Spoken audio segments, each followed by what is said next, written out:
7 o'clock. Call the meeting to order. Okay, so next Tuesday, Senator Jean Tran will be at the Board of Selectmen meeting to present a $130,000 check for the refund of the asbestos abatement on Turkey Hill Elementary School from last year's capital expenses. So it would be nice if any of you could attend that meeting to receive said giant check. Tuesday at 7 p.m. Yeah, it's one of the first things on the agenda. It'll be right away. So you don't have to stay for the rest of the meeting. Just to come and shake Senator Tran's hand to say thanks. He has already accomplished a lot in his very short tenure as a senator. So we appreciate that. And that will go towards the next asbestos abatement at Turkey Hill. That's on the capital plan for the next fiscal year. Yeah. So, do we have any public comment from the public regarding agenda items only? No. We have warrants, and do we have line items? No line items. Just warrants on the table to approve. We have minutes from January 2nd, regular session. Did everyone look at those? So I will take a motion to approve those. Make a motion to approve the January 2nd, 2019 regular session minutes as outlined. I'll second. All in favor? Aye. Okay, I just want to mention something about the minutes. They're not actually posted on the new town website yet. None of them. Only agenda. Okay. Like all, yeah, I can't find any minutes. So, can we look? They're on the school website though. Yes, Oh, no, not but they're up town. on the town website. They're Our also agendas, supposed to all be on meeting as well. agendas Yeah, and minutes okay. are supposed to be Yeah, there. they're not there. Okay. Are they on the town? Are on the school? I hadn't No, they're on. They go to the town website, not the school website. checked. So I just want to make sure that they're I thought they out were there. on both, actually. Yeah. I just want to make sure thought they're out there so the at one point I saw public them can at find them if they're looking for them. Right. Because I was looking for one. And I couldn't. I don't know how much went But I didn't want to over go from through all the new my old. website. It was old. I was going back. Yeah. According to what Heather Lemieux said last night, all the files and contents were transferred over from the old site. The format and finding things on the new site is sometimes a little difficult, Yeah. depending on how the files were named. It's like minutes and agendas, and then just I agendas. know, but then, right, but if they're also in subfolders. Okay. And so if the agendas were named differently, they may not show up in the right folders. Because I was just gone back for a couple of years. I was just looking so I didn't have to go through my binders. But I had to go through some binders. So, okay. Superintendent's report. So I'll provide you an update on the principal searches. Parent forums were held on January 3rd at 9 a.m. and 3:15 p.m. and another on January 7th at 6 p.m. at the primary school to gather input from parents as to the qualities they would like to see in the next primary school principal. The posting for the position closes January 21st. An invitation for staff and parents to express interest in serving on an interview committee will be pushed out this week. We'll be looking to field an interview team consisting of a central office administrator, one building-based administrator, 3 staff, one of whom I would like to have some background in special education, 2 parents with input from the PTO as to which parents should be appointed to this committee, and then the school committee member who also serves on the school council. Forums for the high school principal position were held on January 10th. There were student forums, staff forum, and a parent forum. Posting for this position closes on January 18th, which is Friday. If there are multiple internal candidates, an interview committee will be formed. If there are no viable internal candidates, candidates, the position will then be posted externally, and we will move forward with formation of the committee. I had in my head that it was closed on Monday. As did I. That's why, right? Mhm. From the forum, right? Correct. But based on low attendance at the parent forums for both principal positions, I put together a very brief survey, essentially 2 questions with open comment fields. Provide your input as to the qualities that you would like to see in the next principal, and then a second field for any additional comments. So I will also include that input into the decision-making process moving forward. The athletic director search, we will be posting the athletic director position by the end of the week. An update on the government shutdown and the impact on schools. We received an update from the USDA Northeast Regional Office letting us know that funding for the child nutrition programs is going to carry us through essentially February before we see any impact from the government shutdown. So we will hope the best that prior to that time, there's a resolution. But we anticipate that they will continue to provide updates as time progresses. The FY20 budget update. Mr. Cassidy and I had an initial meeting with the town manager and the town accountant regarding the FY20 budget. The town manager's guideline budget is for a 2.5% increase. I think it's important for everyone to be aware that just as we presented that we had unknown factors when we presented our budget, there are also unknowns right now for the development of all of the town department budgets as well. So as information becomes more solidified, we will update you on any changes.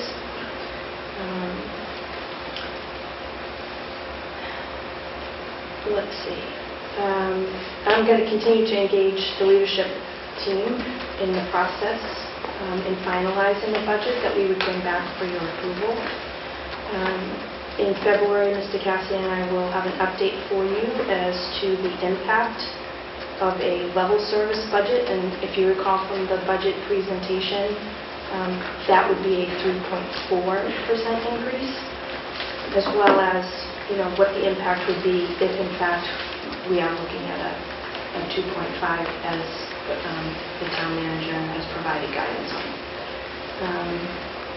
I have, along with Mr. Cassidy, provided a presentation to all of the staff in the district, and we will be holding a community forum for a budget presentation as well on January 28th at 6 o'clock, right here in this very room at the middle high school. What was the date again? The 28th, Monday the 28th. And we are also working with folks over at Eagle House to see if we can schedule a forum during the day at Eagle House. And hopefully we'll be able to coordinate that the last week in January as well.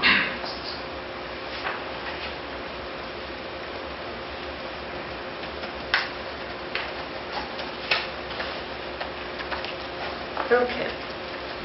Student reps report. How is that? I have a pretty brief report today. At the primary school, Troop 1728 is having their Valentine's Day pancake breakfast. It'll be Saturday, February 16th from 8 to 11 a.m. at Andrews Hall. At the Trinity Hill Elementary School, they have recently received a check for $699 from Box Tops for Education. This money is used for field trips, and the Box Top mom is Jennifer Midori, so big thanks to her and all of her hard work. At the high school, we finally got the toasters put in for students to use at lunchtime. And then just a brief sports update. C team had their first meet today. They lost The boys lost to Bedford 43-35. Girls beat Bedford 43-35.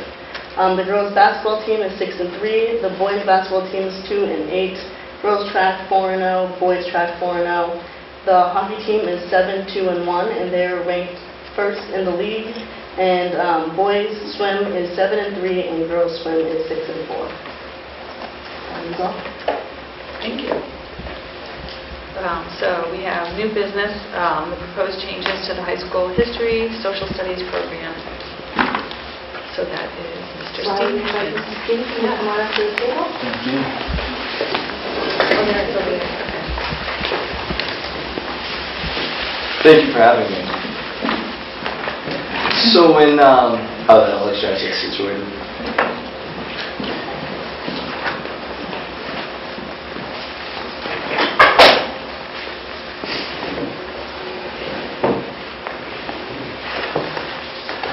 So last summer, in June of 2018, the Department of Elementary and Secondary Education approved new social studies frameworks for K through 12. Particularly exciting. It's the first time in 15 years, for 4 out of the 5 people in our department, that's actually the first time in our professional teaching career that the state has changed the social studies frameworks. So with that, I spent time over the summer, and I've been to multiple conferences over this year, Midwatch conference led by North Middlesex, looking at some of the changes and within my own department, and we would like to propose to you what we hope to be our pathway leading into the next couple of school years. So this is our current program of studies at the high school, and this has actually been fairly, I believe for the last 9 years it has been this. It has not changed. So we have our 3 required courses. They are all full year. Those first 3 are full year courses. Freshmen take world history, and then sophomores and juniors take US 1 and US 2. It is at the junior US 2 that the students have the option to take the AP level US history, and then beginning junior year, students also have the option of the electives, of which we have economics and psychology, and then senior year they can opt for AP United States Government and Politics. And that is the total amount of social studies courses that we currently offer at the high school.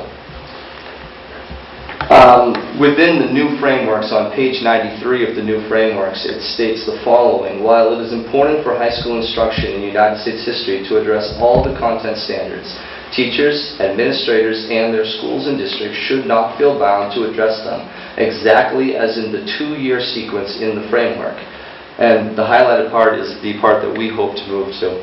They may, for example, choose to teach an overview chronological survey from the colonial period to the present as a 1-year course, followed by a series of case studies for deep inquiry into particular periods or topics.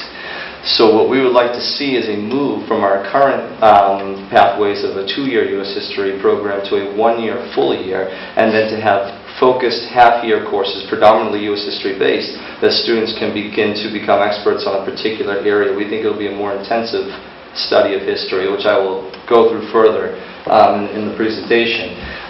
Ultimately, by the 2020-2021 school year, this is what we hope our new curriculum looks like.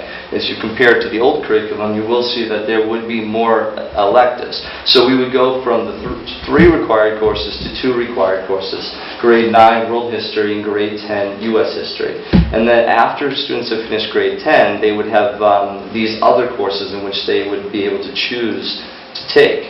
And this would be initially 4 new electives, but within 2 to 3 years we could have up to 6 new electives at the high school, which would increase substantially the amount of electives, considering right now we have 3. The rationale for why we want to do this. The first 2 years, we believe, are very important. Those are called survey courses. By that, we mean they're a very broad overview of the time period. Starting with the freshman year modern world history curriculum, you're starting in about the 1650s and going to the present day. So it's about 350 years for the entire world over a 180-day school year, which is ambitious. But we do it, and we feel that we do it well, and that is important. And in order to achieve that in an actual way that you're actually connecting with students, as you can imagine, trying to teach all levels of students, from the highest level to students who struggle, to actually get all students to understand a curriculum so broad, it's very much taught in a very thematic way. What the modern world history does is it really lays a foundation for students. The beginning of the year is really establishing the foundation of a modern Western society. We begin with the scientific revolution of the 17th century into the 18th century Enlightenment. With that, you're looking at the questioning of everyone who was in power at that time, the questioning of feudal systems, the questioning of the Catholic Church with the Protestant Reformation, looking at the parliamentary democracy and the rise of Parliament with the Glorious Revolution in Britain, and then we really bring that right out through the French Revolution, the destruction of feudal systems. So that by the time we're done, really in the first 2 months, that's all September, October right there. Yeah, it is. It's by the time we're done with that in September and October, what we're doing is we're creating the cultural and political foundation of a modern political world, a modern Western world, and then we begin with industrialization. With industrialization, we then look at the modern economic foundation. So if the first 2 months are the modern political foundation, we then go into the modern economic foundation. With that, we're going to look at mass production, which is that whole idea of leading us into the more modern world of a consumer society, the increase of capitalism, that individuality that really comes out of that, and obviously the reactions to capitalism, such as socialism and communism. Once we've done that, and that's actually done by December. So within the first 4 months of school, you've laid the foundation of modern Western society. So then you look at how did that impact the rest of the world. And from there, we look at the nationalism, racism, imperialism, totalitarianism, communism, and what the interaction of the West with the rest of the world was throughout most of the 20th century. Whether it be the 2 world wars, World War I and World War II, obviously the post-World War II Cold War, or the Western domination of imperialism of Africa and Asia. Once we're done with that, towards the end of the year, towards post-April vacation, May and June, we then enter the final part of the course, which is the globalization part, in which we look at the ever-present roller coaster of world history to show we're going back towards, let's say, the rise of the East, with the growing economies of China and India, the influence around the world of multiple different polarities of power, rather than the bipolar or singular power of the U.S. or U.S. and Soviet Union. And so by the time they leave in June, what they have gotten is this broad overview of our modern world last 350 years. And then when they graduate from freshman year in June, just 2 months later in August, they're going to walk into sophomore year U.S. history. Now, U.S. history is about 100 years shorter. It starts about 1750 rather than 1650, right around the French-Indian War, and goes to the present.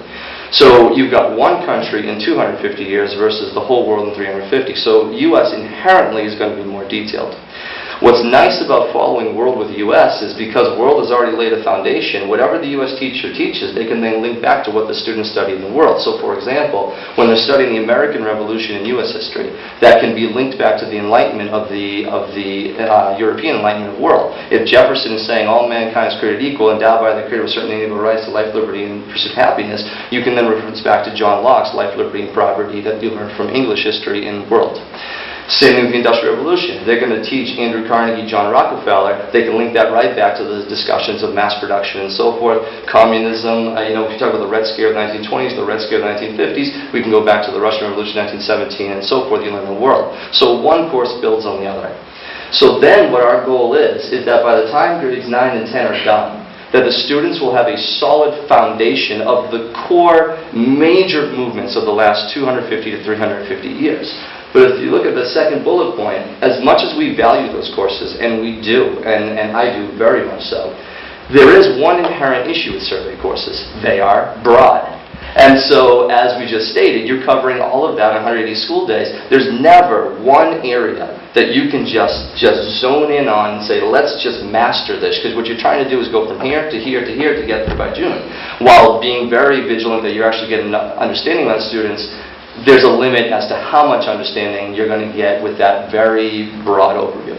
So our hope in the new curriculum is to say, now that our students have a foundation in this modern world history, both U.S. and world, we will then allow them to choose a focused area to study on. And that was what we proposed with these new electives, so that they can choose whether they want a focused area in civil rights, or maybe they want a focused area in the colonial time period, or a focused area in the nuclear age.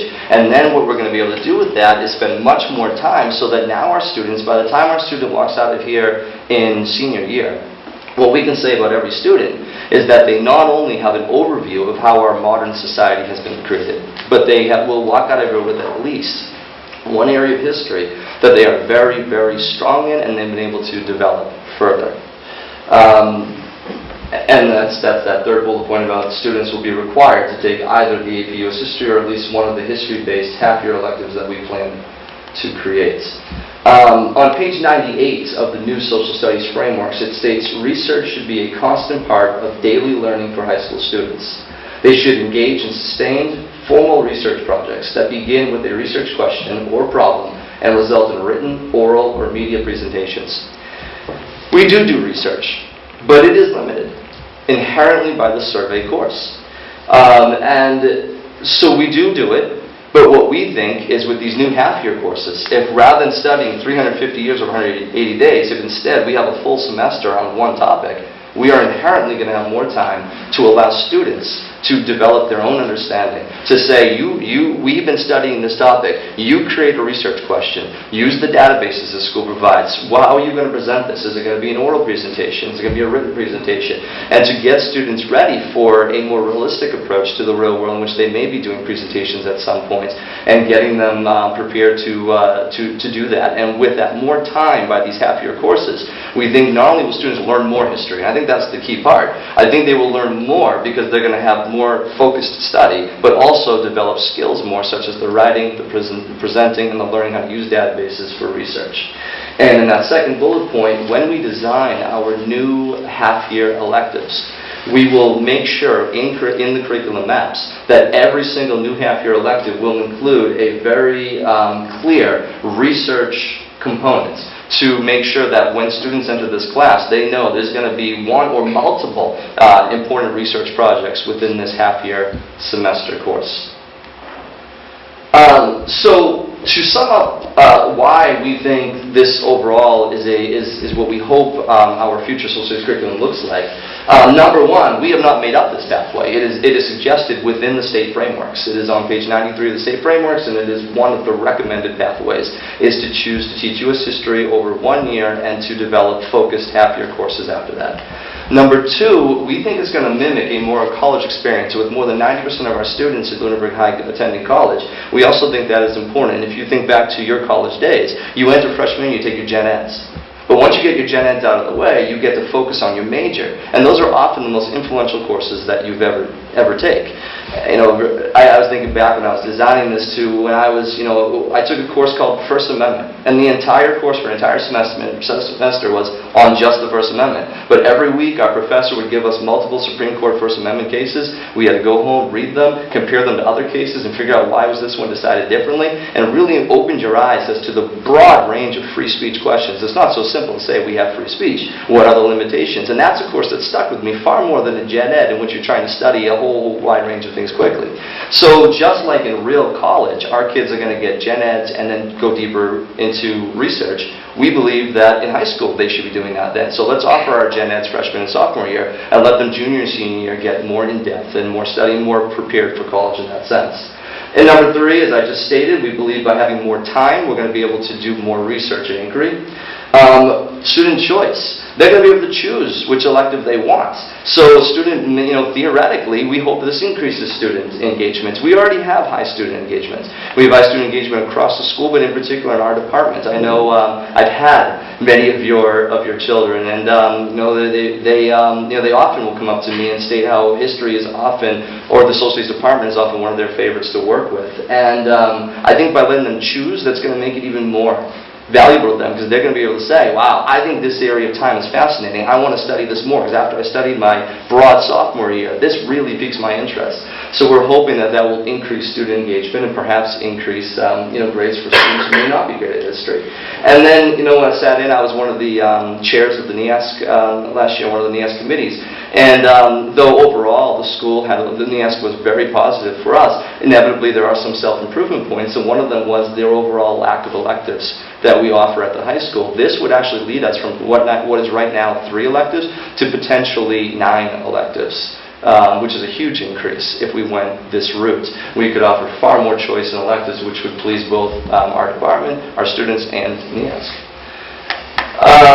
So this is where, I point out that a student right now, if we have a student who is they love the social studies. Well, I actually know one right now. She's a junior. She actually told me she wants to be a high school history teacher. It's fantastic. She has made it a goal to take every social studies course we offer. She can do that. We currently offer 6. World, US 1, US 2, Economics, Psychology, Government. Theoretically, that student could take as many as 10 social studies courses right here on campus if we go this route. So, this could open up a path to students who do find they want to go the route of a social studies career. So, this is basically to finish up. So, if school committee approves the new pathway and we go to the 2-year required and then allow electives, we would propose a slight change within the handbook of the requirement. Currently, the requirement states that students take 3 social studies credits, and that's all it states. And because we've required freshman year World, sophomore US 1, and junior US 2, they've always met that requirement by 3 history courses. But if we go this new route, and you simply keep it at 3 social studies, theoretically what a student could do is take freshman World, sophomore US, and then they could skip AP US and all the new electives and take Psych and Economics, and there's their 3. And not that we don't value Psych and Economics, we do. But we want them to take at least one of the research-based, history-intensive courses. So if we moderately change the handbook to state 3 social study credits, of which at least 2.5 must be history-based, and we relabel our courses social studies history versus plain social studies, I think we would, because this would be a requirement, we would guarantee that every single student who graduates from Lunenburg High School has taken at least one research-based historical inquiry class, and then they can go and take all the other very strong social studies courses that we offer, or theoretically take all of the new electives that we offer if they so desire. And so finally, if approved by school committee, these would be our action steps. By the end of this year, by June of 2019, my department would have a new curriculum map made for the 1-year U.S. History course, and that's very important to us, because if we have it done by June, then we can enter the summer, and those who are teaching U.S. will have the entire summer to prepare for this new course, which would be teaching all of U.S. in 1 year rather than over 2. So that would be our first action step for the rest of this year. Now, even though we are proposing, and it was in my report, that the whole new pathway doesn't really start till 2020, in order to get there, we would have to do a transition year next year, 2019-2020, in which we would have to offer the new 1-year course next year. The reason for that would be our current freshmen going to sophomore year next year. If they take the new 1-year history course next year as sophomores, then by 2020, when they're juniors, they'll be open to take those electives. So it would be a seamless transition into the new pathway if we can do a transition year next year by offering that 1-year U.S. history course. When we return to school next year, in August of 2019 to September of 2019, what my department will do is we're going to take the new the new curriculum map that we have created, and we will then contrast it with the 2-year framework in the Massachusetts frameworks, and we'll look at, well, by condensing 2 years into 1, what have we left out? And what we will do is we will make note of every framework we've left out, and when designing our 4 new electives, we will take in consideration anything that's been left out and make sure that whatever theme we're creating, we're fitting those somewhere in, so that so that in reality, all of the frameworks will be in our curriculum by doing that. And that's what we would do for the month of August through September. So by the time September 2019 is done, we could then spend the rest of next year, we'll make it one of our goals that we have to create every year for our evaluation, would be to develop those new electives, of which a couple are already in the works. I gave you one example on Appendix 1 in the report that was designed by one of our teachers. It is not a curriculum map by any means, but it was a quick outline of what one of these new electives could look like and something he would be excited about teaching. We would design those and have all those curriculum maps done by the end of the 2019-2020 school year, so that by the time we start the 2020-2021 school year in August, we would have this new pathway with all our curriculum maps made, and we would have the choice for students to take these focused courses. And that is our proposal for the new social studies frameworks.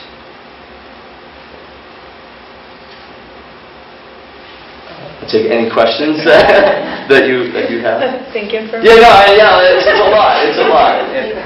Question how it would relate to freshman year students do freshman speech that is sort of processed interdisciplinary between history and English. Would that still lie in freshman year? Are there any thoughts about that? Of all the courses, that's like the one that's basically untouched, because we currently teach modern world, and we would continue to teach it. So I do not see it moving. It's actually one of the projects that we are most proud of. And students, actually, give you a real clear example, just last month, actually 3 weeks ago or so, just before break, an English teacher who hadn't taught freshmen before came into my room and wanted to talk to me about the project. And it was during a study hall. So it was funny, you could tell some kids were listening because there was a junior-senior study hall. They had all gone through a freshman year.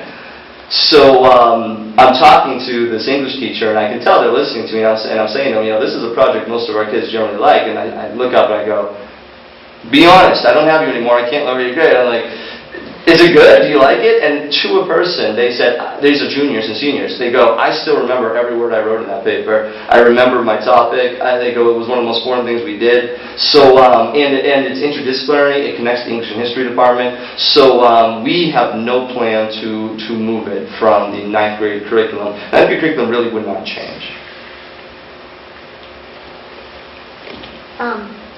First, I want to say what a tremendous amount of work to do that. As my kids have long since gone through Lunenburg High School, my daughter was a history major and had no electives to take, had to do independent study and try and find ways to gain more information. So I can really see the value in these electives. I did have a couple of questions, Yes. though, because I looked at the framework and the civics piece. Yes. Of course, you have all this on your plate. Yeah. But I know that they're expecting civics projects and that kind of thing. Yes. And the civics to be taught at the 8th grade? Yes. Is that down the pipe at some point? Well, I have... Obviously, your hands have been full. Yeah, no, and I have met with Dr. Burnham about this. I'm only a partial hand in that. As department head of history, it's at the high school level. But with 8th grade, the middle school is in a unique situation with team-based. We do have social studies teachers at the 6th and 7th grade, but we don't have we have very strong teachers at the 8th grade. Oh, yeah. And very talented, but we don't have a single one that's their dedication is to social studies. So yeah, I'll admit that was a concern of mine. So I spoke with both Mr. Santry and the superintendent, and it is going to have to be a focus. I think I'll leave it up to them to really think about how that's going to be brought about. But you are absolutely correct that the new frameworks is requiring that every 8th grade in Massachusetts teach civics. The other thing you brought up was the civics project. Right. There was a new state law that has been signed that is going to look into not only creating that 8th grade civics course, but that kids through 9 through 12 are creating some kind of civics project. It's not something that we have talked about within our department yet. It's not something I've talked about with the superintendent yet. But there are pathways to that. First of all, we have a very high AP government enrollment. There are only just over 100 seniors, and we have 37 of them in AP government right now. Last year we had 43. So we're talking about a third to nearly half the students are taking that senior year. Sophomore year U.S. history has a government component when teaching the Constitution. So between the 8th grade required course that will be in the next 2 years, and then the sophomore year U.S. course, and the amount of kids that take the senior year course, I think we'll have a pathway there, but that is something we're going to have to discuss in the future. Well, wonderful job. Thank you. I think that this model really captures the passion piece that we have in our mission statement, and so students can find their different ways. And history might be their thing, and it might not yet, but if they have those different avenues to explore. My question is about gauging the popularity of these electives. So class sizes are going to be balanced. Are they all going to love one subject? Yeah. So, great question. We've talked about it in our department. Well, first of all, by making it required, if we can make it the 2.5 history, that's going to force a little bit of enrolling. And then I can work with guidance in my role as department head. And if we have 50 kids signing up for one elective and only 7 for another, we can move kids around. Now you may say, well, is that fair to move them around? Well, in the first couple of years, it's going to be trial and error. And then maybe we say, wow, that didn't fly, maybe we'll change it. So yeah, the first couple of years, no, we're going to try to design something that we think the kids are going to be quite interested in. And we're also going to try to sell it. We can be pretty good marketers sometimes, and we'll go up in front of the kids and we'll say, if you take this course, if you know anything about Mr. McCougar, he's just remarkable in the classroom, and he wants to teach that nuclear age course that I presented to you in that appendix. He'll sell it, and he'll get kids. He'll have no issue. I mean, I teach the AP Gov. I've taught the AP Gov for I believe 9 years, and by saying I have 37 kids this year, 43 last year, they know what they're walking into. They know that they're going to be challenged, and yet they're still taking it. So I think we're going to have a nice range, but yes, if it's completely lopsided, I'll just work with guidance to even it out, and then maybe in the future say that didn't fly, and let's create something new. But it's going to be trial and error for the first couple of years. Do you have any other ideas other than nuclear age that you wanted to hit on? Yes, I do. Tim McCougar really wants to do the nuclear age one. I really think I would love to teach a civil rights course. I think it would be, I just think it's valuable in general, and especially in everything in society. And it would be, I haven't designed it yet. I'm trying to design this right now, but I would spend all next year on it. But at a very broad level, I can envision it as encompassing really post-Civil War, where I would do a brief post-Civil War Jim Crow, and then go into heavy 1960s on. Is what I would probably focus quite a bit on. So I would use the frameworks and say, what is the focus of the frameworks for civil rights, and I would incorporate that. And the other thing that I think would be nice about that is, whereas the frameworks is very chronological, I can take things from 1860 and 1960 and link them thematically, so that kids walk out from sophomore year with a chronological understanding, and then I can develop that. Okay, well, how have our civil rights developed? And I would take it well beyond just African American civil rights. We can look at the movement of Obergefell v. Hodges for legalization of gay marriage in 1990, Persons with Disability Act, Title IX for women's sports and things like that. And that's something that I could see myself doing, would be civil rights within U.S. history type course. I will say that of the potentially 6, it would initially be 4, but within 2 to 3 years we could probably do 6. It would probably be about 5 U.S.-based and 1 world-based elective, the way we envision it right now. And that 1 world-based would actually be an older world, not one taught at high school. High school's modern world, 1650 on, would be a medieval world. Would be one, because we don't offer it at high school, so we thought it would be beneficial to do that. So of the 6 potential, we're looking at 5 potential U.S. and 1 potential world.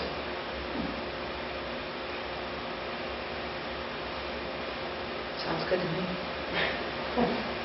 I like the fact that you're presenting an option for the kids to dig into something that they might feel some passion about. That's one of the things we're most excited about. That is a fact. Well, that kind of goes with the the Genius Hour. Yeah. These things where we're starting to allow the kids to express themselves and find their passion and push forward in their life's pursuit, doing that, because that's what we need. Yes.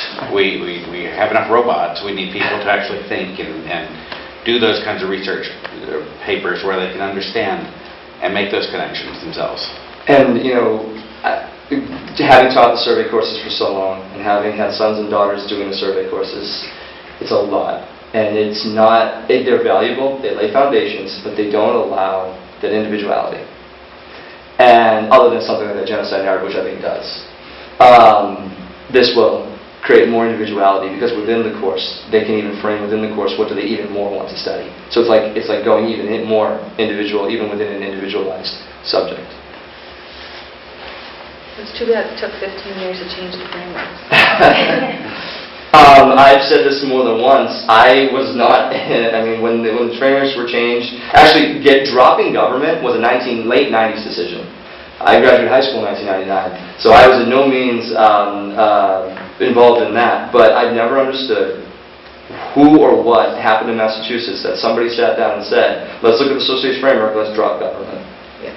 We live in a democratic republic in which we rely on people to participate, and the one topic that wasn't required was government. So the fact of putting it in 8th grade is perhaps the single most important change the new frameworks have done. And I think that's why we want to make sure we do a good job on that 8th grade government. Yeah. And I think for students, one comment as you ask students as they go through high school is that they appreciate not just having to memorize stuff and regurgitate it, but to actually give some thought to it, have discussion about it. It's actual in their thought learning. It's more engaging. Yes. So I think these new electives would allow for more of that learning versus just, let's just suck this up and Yeah. spit it back out and not Get ready for remember the it 3 test. months later. Yes. That's all, you know, And get that's ready what for we the do as test, yeah. adults. That's what we do as adults, Yeah. to look at something and understand the framework and make a decision based on our interpretation and history and whatever research we do. It's a great foundation for Yeah. civic involvement Critical thinking. and critical thinking. Critical absolutely. thinking, yes. Now, I'm surprised that, I gotta admit, I'm surprised I'm about to bring this up, but you just mentioned tests. And when my department was predicting questions we would get, we thought the inevitable MCAS question would come up. And so I have a little insight, not a lot, having met with one person on the MCAS committee. There is an active push to make a social studies MCAS. We have not ever had one that actually has counted ever. There was one that was proposed, it was trial run, it was gone, and really the 2008 recession completely killed it. And there's a push to get it. Now, will it happen? Maybe, maybe not. The odds might be better than none. Right now, they don't know where they're going with it, which is a little frustrating, but they don't know where they're going with it. But when I spoke to the one person, I stressed one person, she stressed to me, she's not the one who makes all the decisions. She did tell me it's a small committee. She saw it going one of two ways. As a purely skills-based MCAS in which it doesn't matter what history you study. What it would do is would give you maybe some primary sources and you would have to connect it to a historical topic that you had studied. I like that. I hope that's the route they go. She also said there's a chance, because civics has become so focused on, that there's a chance, and I want to stress a chance, that it could even be an 8th grade MCAS that counts for graduation. There's no guarantee for that, so I don't want anyone to panic, but there's a chance that that could happen. The worst case scenario for us would be that they make it a pure US-based MCAS. Now, I don't think they're going to do that because the Pathways itself, written by the Department of Ed, says you can choose to teach US over 1 year. By saying that, to me, they're saying we're not going to require you to have every school to be the same. Because if you're going to create a US MCAS, then every school in Massachusetts really needs to be the same. So I don't think they're going to go that route.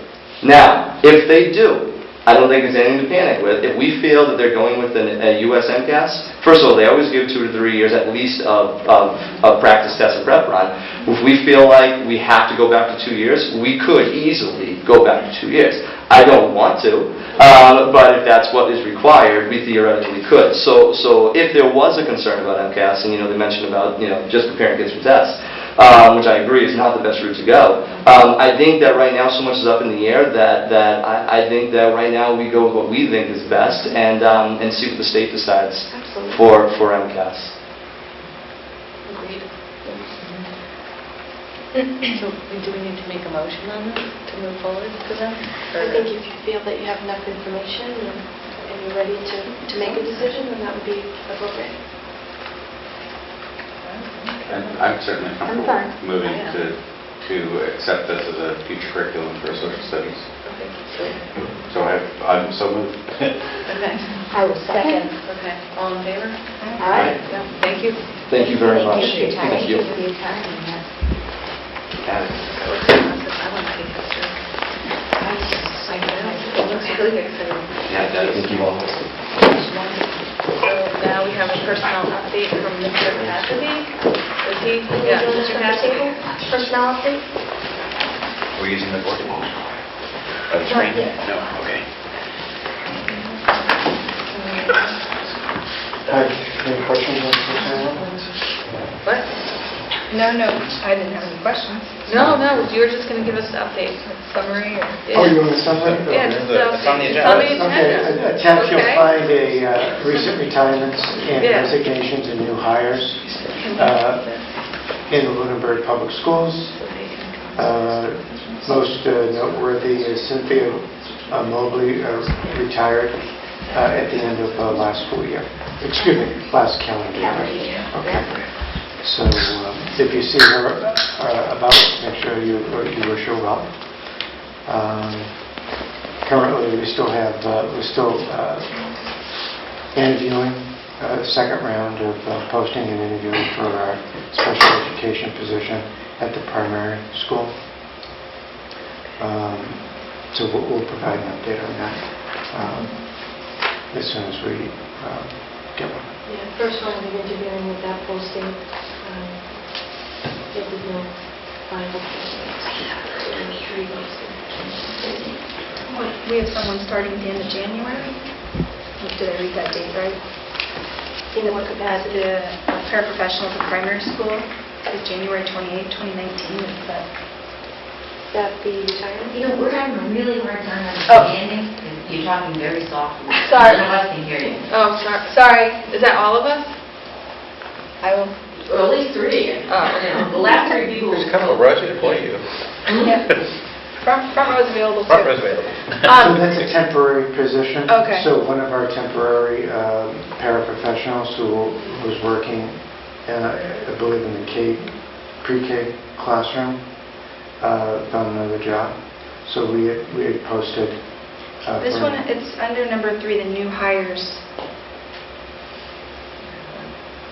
I'm not, it's not reported.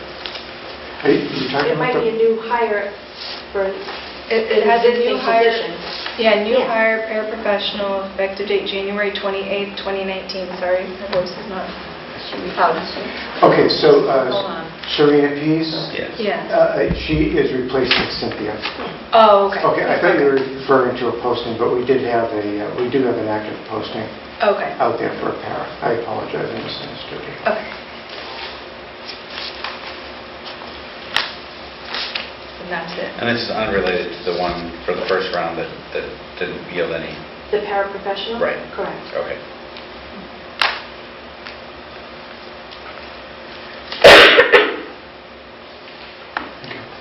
And so we have no other information on the principals because it didn't close. Because it didn't close. Okay. I kept thinking it closed on Monday. Yeah, and I would have been really very excited to be able to wrap up at least one search this week. But in double checking the closing date on the posting, one closes this Friday, Okay. the other one closes on Monday. And the AD position you said is going to be posted We'll this post at the end of this week. end of the week? Okay. Okay. Does anybody have any questions other than that? No. Okay.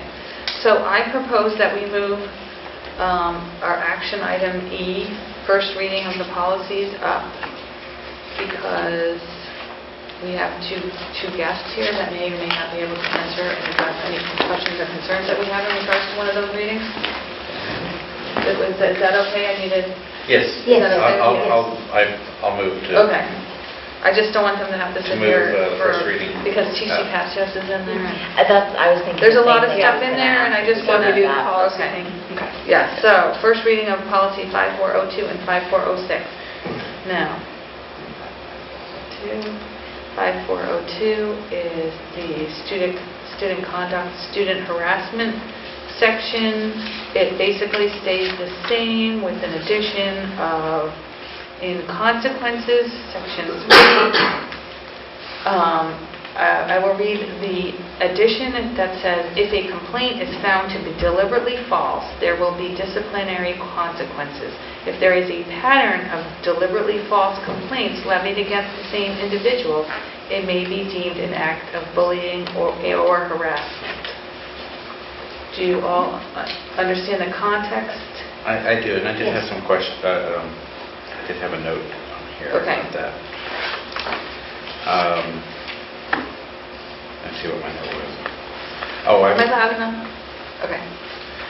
So I was thinking that if a complaint is found to be deliberately false, there will be disciplinary consequences. Should we add any language like at the discretion of the administration, or is that just implied? It's implied. Yeah. Do you feel that... I don't feel strongly enough that we Okay. need to, Reread it. that we need to specify that. Okay. However, there are other questions that I have about the policy that I would like to... This policy? Yes. Oh, okay. Yeah. So, under the definitions section for harassment, Yep. or for any other reason, I think is vague. Which A, B, C, D? Oh, A, B. I'm sorry. D, harassment. Definition harassment. Harassment means any threatening, insulting, or dehumanizing gesture, use of data or computer software, or written, verbal, or physical contact which is derogatory to a person, and designated to demean, intimidate, or have the effect of substantially interfering with an individual's school/work performance. Such action may occur on the basis of race, color, religion, national origin, age, gender, sexual orientation, or disability, or for any other reason. Is that what you're talking about? Right, so the "or for any other reason" sounds vague to me. Yeah. That was old, so... I know it's old. Yeah. For one piece, that sounds vague to me. And then on another, in section 2, we refer to gender identity. And I'm wondering if we need to also include gender identity under the specify gender identity under the harassment piece, under the definition. It says gender. Do you want it to... Well, but there's gender or gender identity. Okay. It's listed below in number 2. 2. I'm just looking for consistency. No, wait, 2, hold on. 2, where'd it go? 2, It's small. 2, where is it?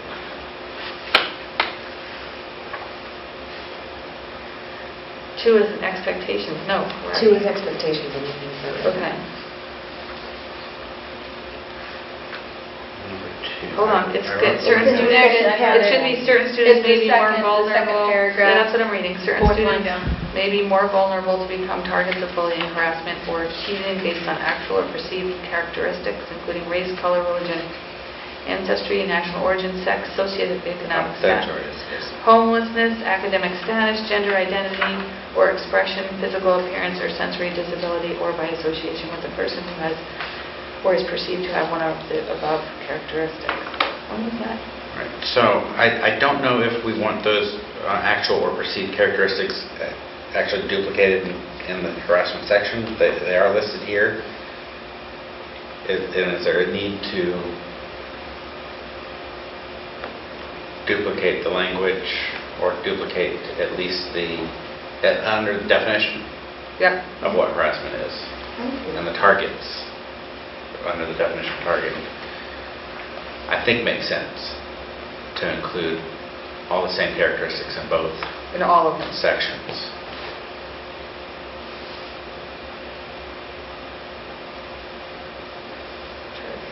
I think, though, you have to keep in or for any other reason or something like that. 'Cause Yes. sometimes a kid is targeted for not one of those reasons, It's totally, you know? Grab curly Yes. hair. yeah. Yeah. Absolutely. You know, so I think you have to somehow quantify that, whether you know, say for any other reason, or you say something like Okay. for reason, you know, Yeah. change the verbiage, you know, to make it a little bit, I don't know how you could pin that down. That was But the sometimes kids are short, or sometimes, you know, I mean, sometimes they don't like your brother.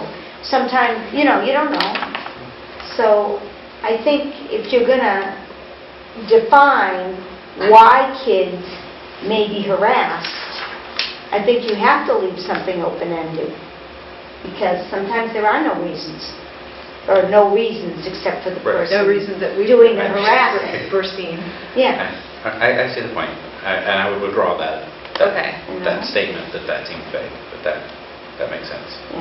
So what was the other, So the other piece was Target? under the harassment there, you know, we talk about age, gender, sexual right, orientation. so you want to disability. change, you want to add gender I'm wondering if we should identity? do gender identity or expression like we did down in the section It should be the same. Yeah, under yeah, it should be the expectations. same. I think The expectation. I think it and should be the definition. same, I agree. which is, you know, that's why I brought it up. What about, did you say something about target? Well, I mean, I was referring to the person being Oh, okay, harassed not as the the target. actual target Not definition. the definition of target. Okay, I just wanted to make sure. I'm sorry. Yeah, well, yeah, I was using the terminology that was in the Okay. policy, or trying to. Yeah. So just want those two to be consistent. And let's see. Yeah. And relative to the J, right above the expectations, number 2, targeted a student against whom bullying, cyberbullying, or Yeah. retaliation has been perpetrated. Yep. Should we include harassment in that list? No, because there's another section that I thought said something was harassment. There's a whole different harassment section. report, isn't there? Well, there's a definition of harassment, there's a Harassment, definition of there's bullying, there's a definition of And cyberbullying. retaliation has its, and then we have a section regarding retaliation. And then, Okay. under the Right, they- section where we talk about what a target is the student against whom. And then it says in bold, bullying is a form of harassment. Right. So, So, and so that's just the question, Right. is that clear Well- enough? That cyberbullying is a form of harassment, bullying is a form of harassment. Well, cyberbullying is a form of bullying, which is then a form of harassment. Right, if you're going to But we list separate them out bullying and separately. cyberbullying. Under target, Mm. do we list the other stuff separately under target as well? It looks circular, I know. Because if And harassment it's is a type of semantics. bullying, well, so is cyberbullying. And cyberbullying is cyberbullying, right? So you I know, identified but- it individually. But we don't include harassment under I that think it list. should, I think it should be on that list. I think it should too, otherwise... It's it- a Because cover the all bullying bases. is the Clarify form that of we- harassment. I'm- Harassment is the Oh bigger my umbrella. I apologize, but we go through these once every 5-6 years, Right, It we was got to get it right. 14, whoever did it was in 2014. 2014, okay, so Yeah. 5 years. Yeah. And we have an opportunity to clean it up, or to make Okay, it so at where was least- that? Tell me that. J. That is in the target section, J, Jay. target. Under target. I would include harassment. Target is a So student you against whom bullying, include cyberbullying, harassment, or sexual retaliation. harassment, bullying, cyber. No, it doesn't say sexual harassment. But do you No, want but to but add it you're it? going to pull all of those out and Harassment? put it in that. Sexual. B is harassment, C is sexual harassment, so if you're going to, So you're going to say We harassment? list bullying, retaliation and already. cyberbullying. H and J Yeah. go between each other, so. Right. Got it.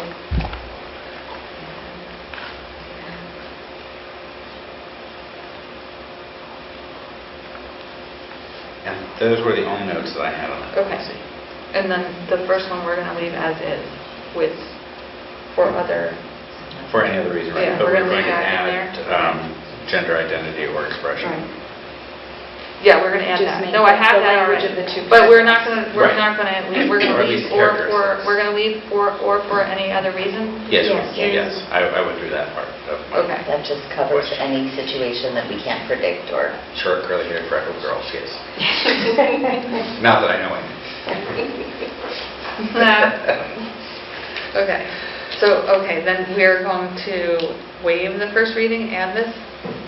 The 5402 and Yeah. 5406. No, we have to do 54, this is 5402. Two we're still on, okay. Yeah, we didn't even do four. We haven't, We even- I haven't was going looked to at say, we that. haven't talked about that yet. So so we're not going, we're going to add this and then bring it back. We have to add it and bring it back. Into a second reading? No, first. It has to come back again as a first Yeah, reading? it's not correct. So that we'll add that and bring it to the next meeting. Okay? Okay.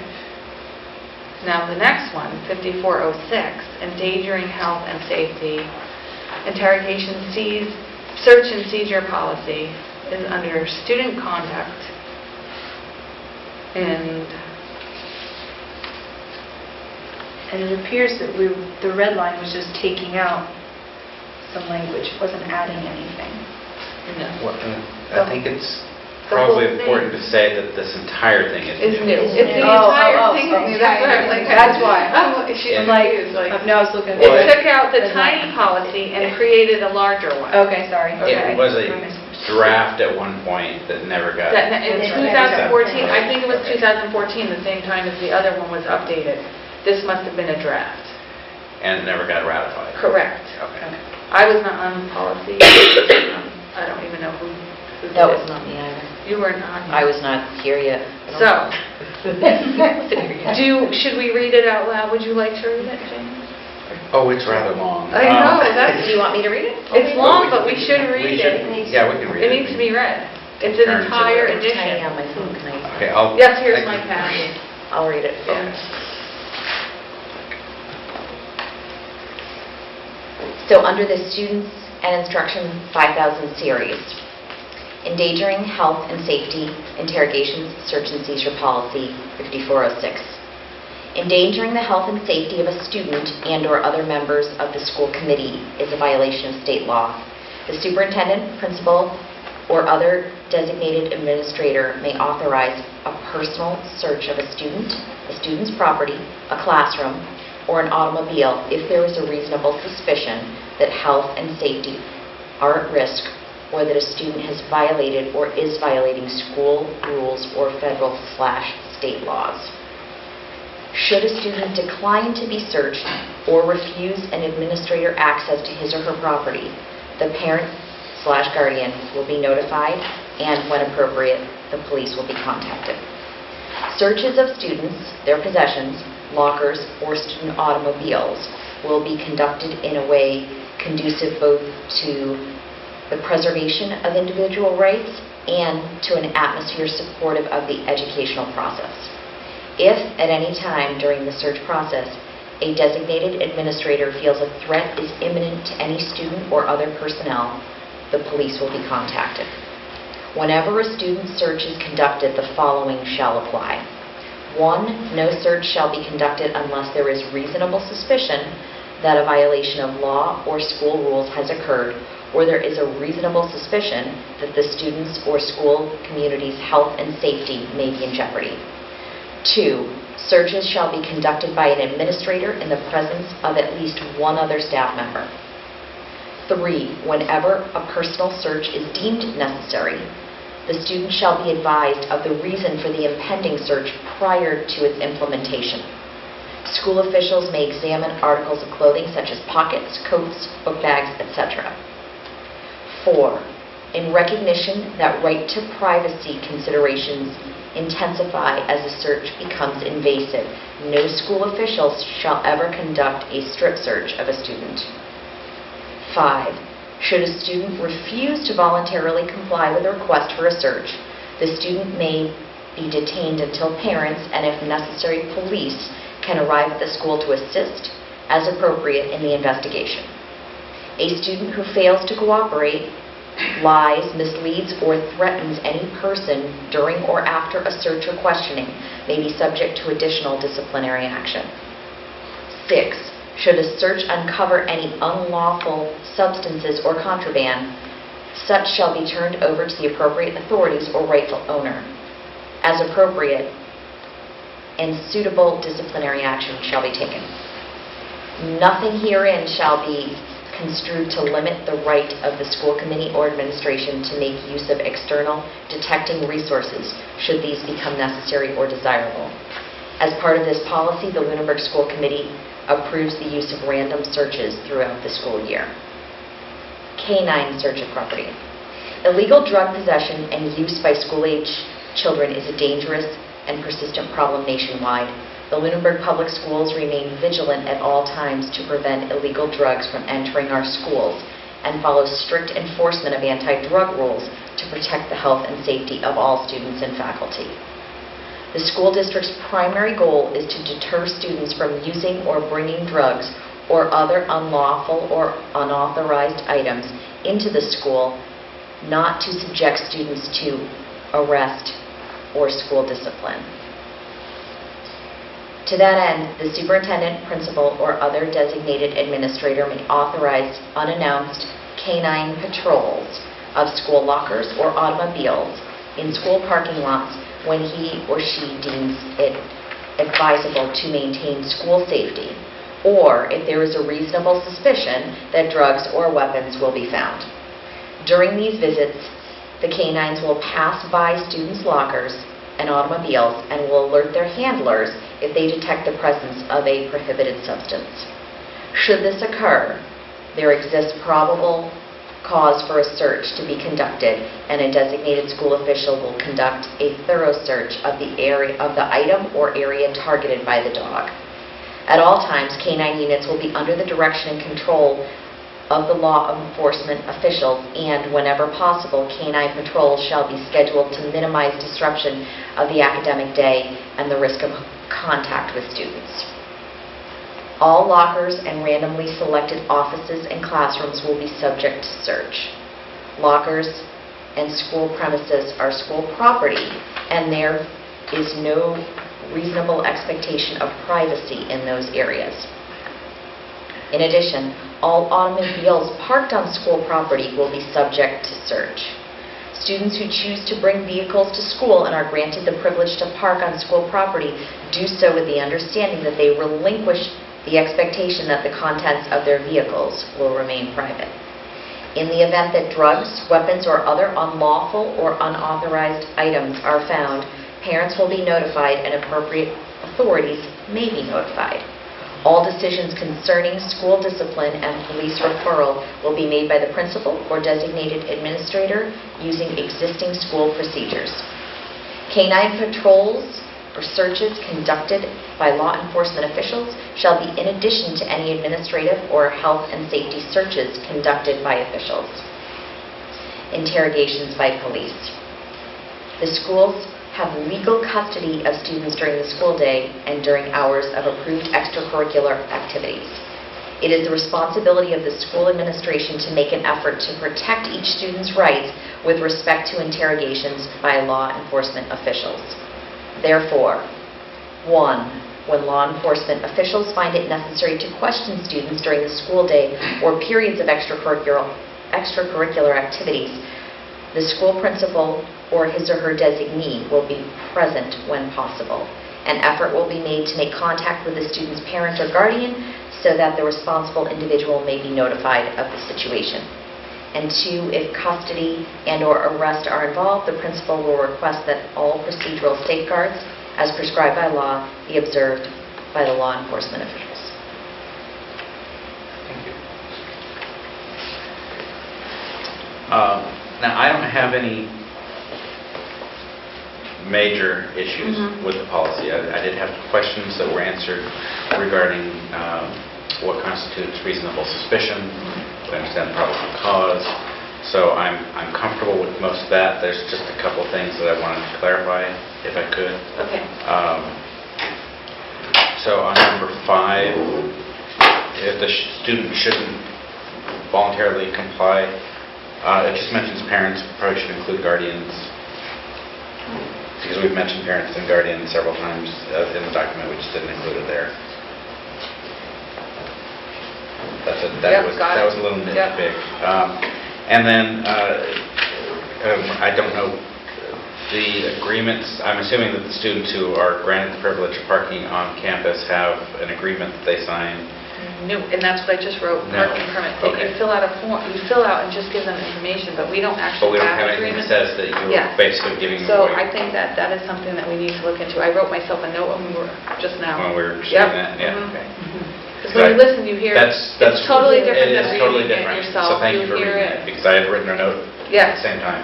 So when getting a parking permit, you may want to make them aware that it's a privilege and that these rules apply when they are parked. And that you on school. relinquish the Yeah. expectation Yeah. that the contents All of your that. vehicle will remain private. Yeah, I think it terms and conditions Yeah. on the form. In accordance to the approved policy, right. something like that. Because we just filled out a parking permit and it did not have anything like that. Okay. So I did just want to, for the record, kind of mention some of the things that I had original concerns about, and that was the whether there were any Fourth Amendment concerns about illegal search and seizure. I did do some research. We did hear back from Dr. Burnham provided some information from council based on Yeah, Attorney Murray. current law, New Jersey versus TLO, primarily that there is, so students are, the Fourth Amendment does protect the students, but during school, that's relaxed a little bit. So Right. there's that area that does allow for the searching of students, and so that was a concern of mine that I think has been taken care of. Also the same case, there was a definition of what reasonable suspicion was, which was basically that the search has to be reasonable at inception, and that it's a reasonable search and scope. Right, so I was comfortable with that definition. One of the things I'm concerned about, though, is that with the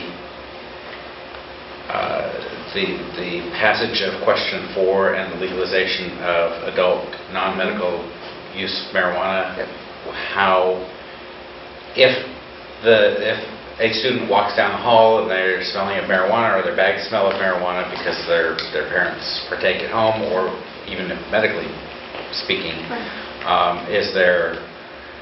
does that constitute a reasonable suspicion to search? So, Our SRO. so we've got, Officer Mackman. yeah, and they're yeah, so. Do you want to come on here? Officer Mackman. I don't know. The way I would kind of put it is, if someone had spilled alcohol on their backpack and they came in smelling to school like alcohol, would it be reasonable for an administrator to stop them and question them about that? Because alcohol is legal if you're over 21, correct? Right. So if you came into school smelling like marijuana, I would say it would be reasonable, because it's not legal for anyone under 21, for the administrator to stop and conduct an investigation into the reason for that. And if you as a parent come in and provide, hey, listen, I have medical marijuana, this is what I do in my home, then that's all taken care of.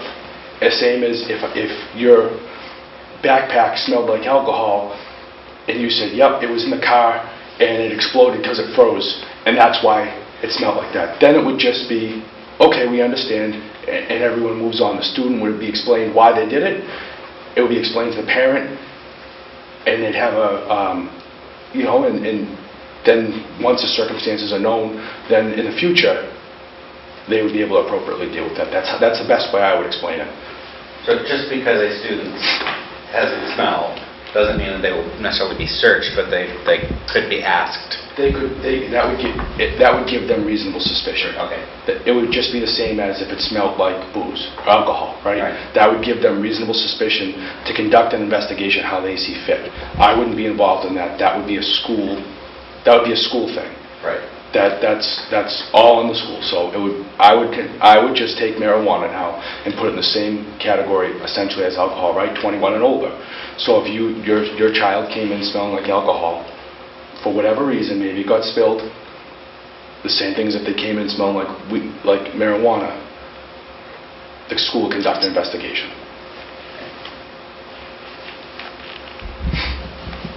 And because it's a reasonable suspicion, that would fall on the administration to make those decisions. And, just to reassure you, if there were some search of property and nothing is found, then nothing is found and there's no consequence disciplinarily based on a scent. Right. Like I said, I just wanted to have this conversation. No, absolutely. Basically for the record. Sure. That we've done our due diligence in accepting a new policy.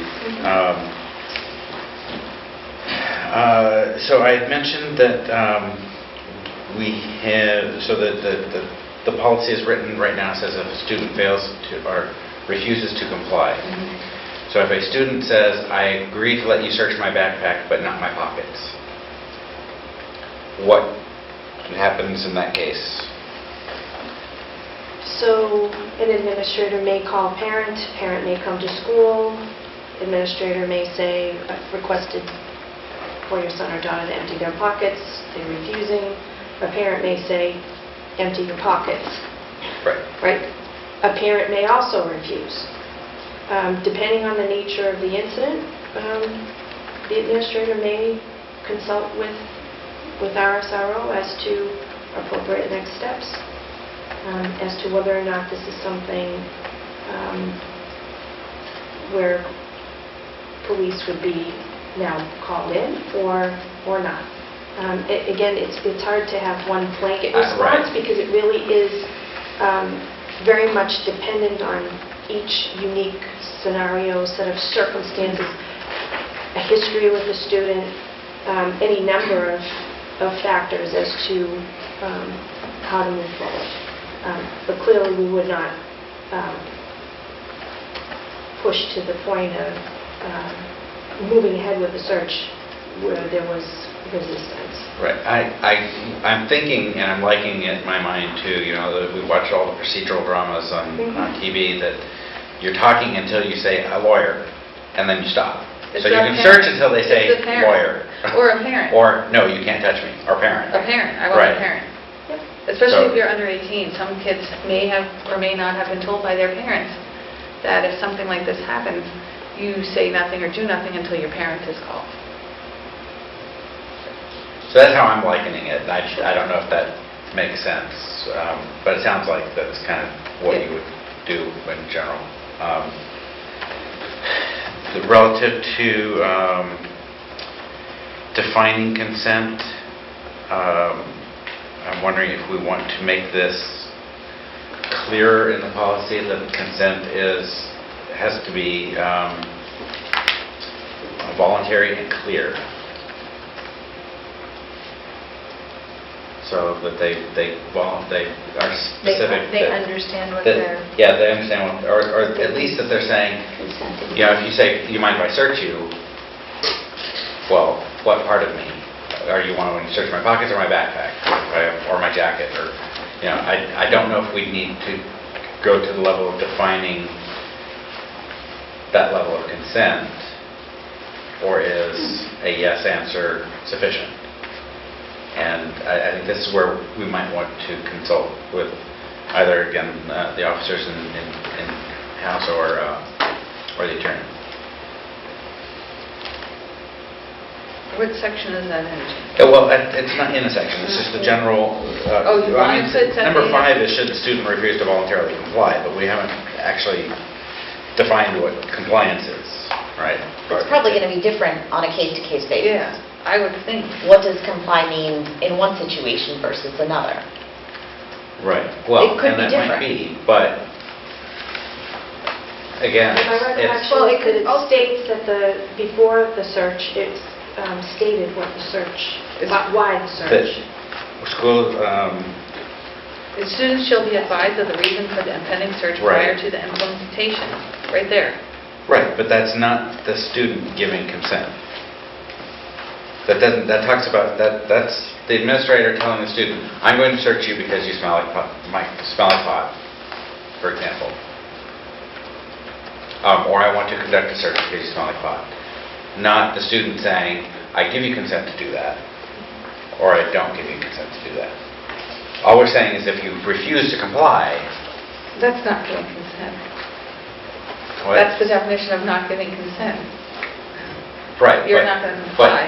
But again, So- defining, There's no and- definitions in there, though. I So, know. like, where would you... And so I'm just going off of Right. the reading that I did, because I knew that this was on our agenda. And I was hoping to be clear in my head that, and so one of the things I read was that we should make sure that this consent is clearly articulated as to what that means for the student.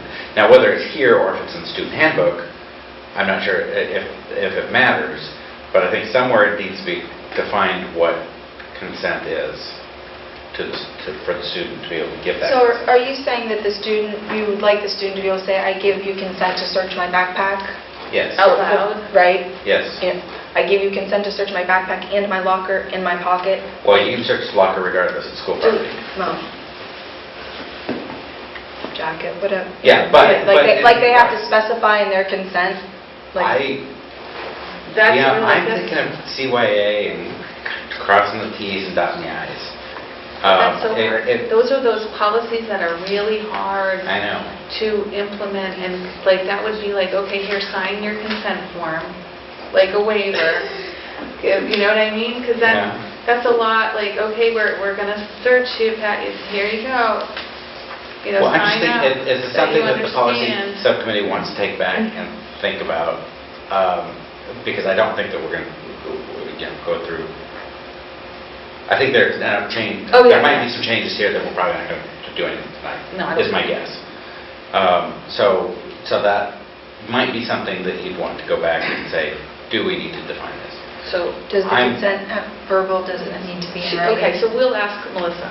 Yeah, well, and that's what I'm thinking, Yeah, is yeah. check with the attorney. Yeah. I just want, in the event the unlikely event that, or whatever event, that we actually have to do this, I don't want it to come back and say, well, I gave you consent to do that, not to go in.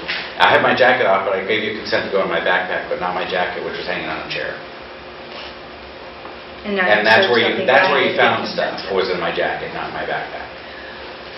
Yeah, But okay. right? I think though, so, We're going to get into a he said, she said there. right. I told the principal... Well, and that's why you have a second person, But it's- but... There's always a Why second there's person. another person. Yes. But you're, okay, so we're treating them as students, not criminals, okay? So, yeah, there's a little fine line there because I know. they're And so still, they fall under school authority if it's here as opposed to police authority, Right. you know? So that's more of a criminal investigation to me, that you're trying to make sure that if we go to court, Well, You know what I I mean? mean, That we have 80 pieces of Yeah. paper signed that say, we could search Right. this, you could search this, you could search that, but definitely not that. well, not necessarily even has to be signed, but I mean, we've got, you would have a witness in the second person. right. And I would think that they would be able to tell you whether they gave consent or not as well. Right, but I'm talking, Yeah. and so I'm just asking... I know, defining do we it need is so to- very Do we need to hard. define specific consent Could you say or something? compliance? Could you say something like school officials must inform the student as to what articles they are searching? But I thought that was in there. No, I it think says it's they the may It says the examine reasons articles. for their search. Oh, okay. And it says reasons, but it doesn't say what they're searching. If you said school officials must inform the student as to what they are searching, Or would that... searching all personal property, you know, do a blanket, any of your personal property is subject to search, I think that would be, that might, to me, Would be that take away that clarified. whole That consent might- part? Because Well, that- but then right, but you have to consent To all to personal property. all personal property. Yeah, so if you say, well, we're going to search all of your personal property because of X, Y, Z, Mhm. and the student, do you agree, or do you comply? And the student says yes, then you're free to do it, I would say, I would think. But again, I think it's a question for the attorney. I just want to make sure that we're, as a school district and the administrator and as individuals, because we are in a litigious society, and you drag my child off and search them, but they never said you could do that, and blah, blah, blah. I just want to make sure that we're So in covered. the second line of 5406, just keep in mind there, it says, I'm sorry, where? in the second line, under endangering health and safety interrogations, the superintendent, principal, or other designated administrator may authorize a personal search of a student's property, a classroom, and automobile. So it is, so I think student's Right. property Define- covers, Yeah, property. But it's a student, Student's comma, property. a student's property, comma, a classroom. Or an comma, automobile. Or an automobile. So those are four separate things. If you want to say a student and their property, that's one thing.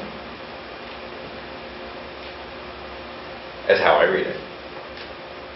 I would just seek for clarification from But the just attorney. as a point of information, this draft policy, I actually received in inquiry with the attorney. So Okay. this policy is drafted, through legal. Yeah. has gone through legal counsel in its current form, but certainly we can ask that question. I appreciate that. Yeah. It's having multiple eyes looking Sure. at things from different perspectives, I think is helpful. Absolutely. And that's really the only things that I had relative to this. I don't have a philosophical opposition to it. I think it's clear, it's necessary. I don't need to necessarily know the specifics of things that are covered in terms of what the searches entail, but I'm comfortable with it as a general plan with some clarifications. Okay. I know, I'm in pain, sorry. So then... That's where I get the big bucks. Yeah, sure. Oh, wait, So- I'm not getting paid for this. So then we will reach out to Melissa. Sure. And then get back. And we'll have it on the agenda for the next meeting. All right, thank you Thank very you much. for your answer. Yes, thank you for your input. Thank you. Absolutely. Thanks. Okay, public education funding. That was fun. That was fun. I watched it, That was and all I could hear is a man coughing Coughing guy. next to the video. Oh, wow. It was live streaming, and there was a gentleman there coughing, hacking. I thought you guys were all going to get sick. Well, yeah. Did you get sick? Well, I was getting sick at that time. I don't know if I was Coughing sitting person, too close. yeah. I know I was sitting close to many people who had a lot of questions, so they were all like, Yeah. So I was just to not provide dressed some context for the review or the discussion about this topic. Oh, we're gonna do that. All You right. guys go over there. Musical chairs. These are the slides you've seen before. Well, They were the same I slides still that can't were name that before. one anyway, So a week ago, in 3 different locations, there were panel discussions held relative to the foundation budget formula. Mr. Cassidy and I represented Lunenburg on a panel that had other superintendents and business managers from districts in Worcester County. Again, there were similar discussion panels happening in 2 other locations that same evening. They were live streaming as well. And we were hosted by Fitchburg State University, Fitchburg Cable Access carried this particular forum, as well as having it streamed live on Facebook. So I believe that 4 out of the 5 of you were able to see the presentation. Did you want? No, I did not. Okay, yeah. So there are many slides. This entire slide deck is posted currently on our district website, so anybody who wanted to go and look at it. Just so you know, on the live stream, none of that was shown. Oh, We could only see the panel. Well, that's because the screen was Okay. way up They above never our heads. posted up so that we knew what you were, like, That's we don't... disappointing because the charts were The just... chat- That's what I Very kept sorry. saying, move it up, move. Well, and with the charts, you pretty much use the same one for everybody. Right, exactly. So And that was when I nice have to to see. see, Okay, but I only could hear the panel. this is why Mr. Cassidy and I are not going to go through the entire slide deck. We'll show you the Right. slides that pertain to Lunenburg's Okay. information, but essentially the same Yes, it was a reoccurring. disproportionate Oh, I heard, ratio yeah. can be seen over and over again in Yeah. every district It's, that right, was present. Yeah, it was, it's Yeah. mind-boggling how these... Yeah, over and schools over still and over function. again. Right, so Mr. Cassidy, you want Excellent work at all. to come up to the Yeah, table no, and that's maybe it. I want don't to know. answer questions? Sure. No, that's all right.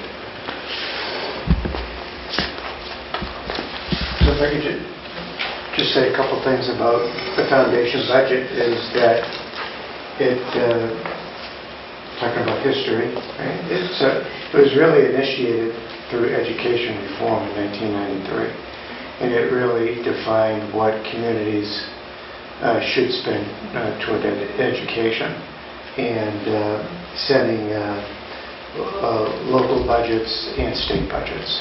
So that's kind of the foundation budget. That was 25 years ago.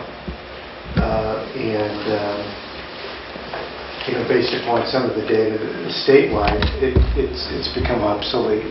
And probably the 2 big factors that impact the foundation budget that wasn't in the original formula 25 years ago were special education and health insurance.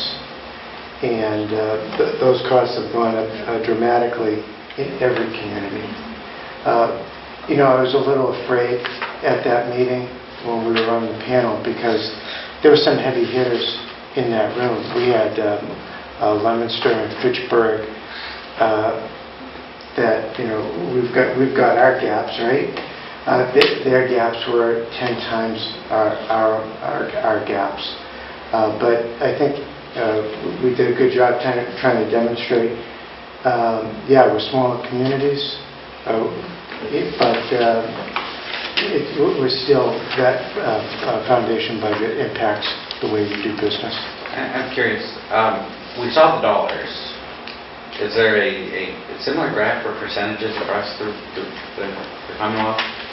The percentage gaps, because they all seem to be relatively similar from what was shown to us. So I'm wondering if raw dollars proportional, in terms of percentage, Sure. what those look like. It literally just came to me right now. So otherwise I would have asked you earlier. I'll see if that is in some of the previous slides. I know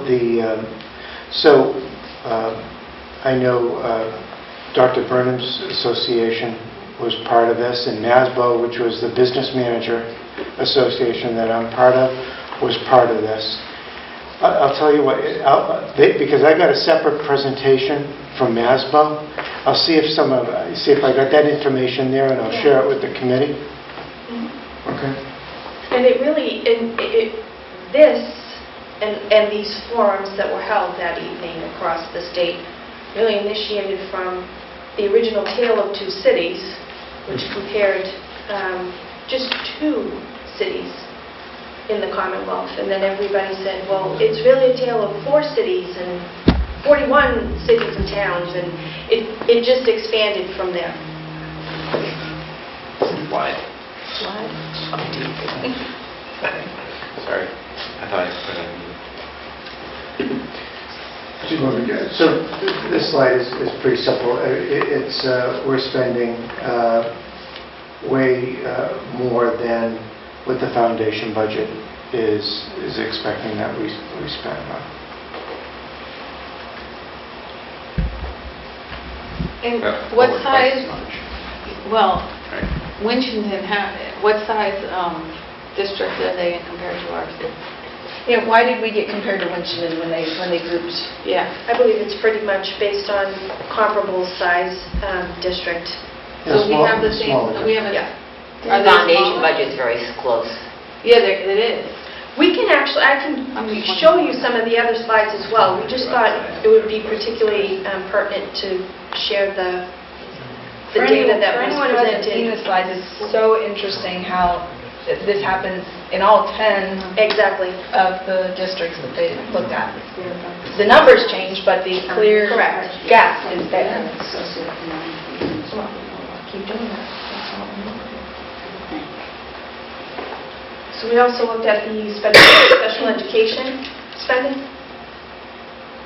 So we've done a good job in the district trying to keep students in district, in our classrooms, creating programs, keeping them local.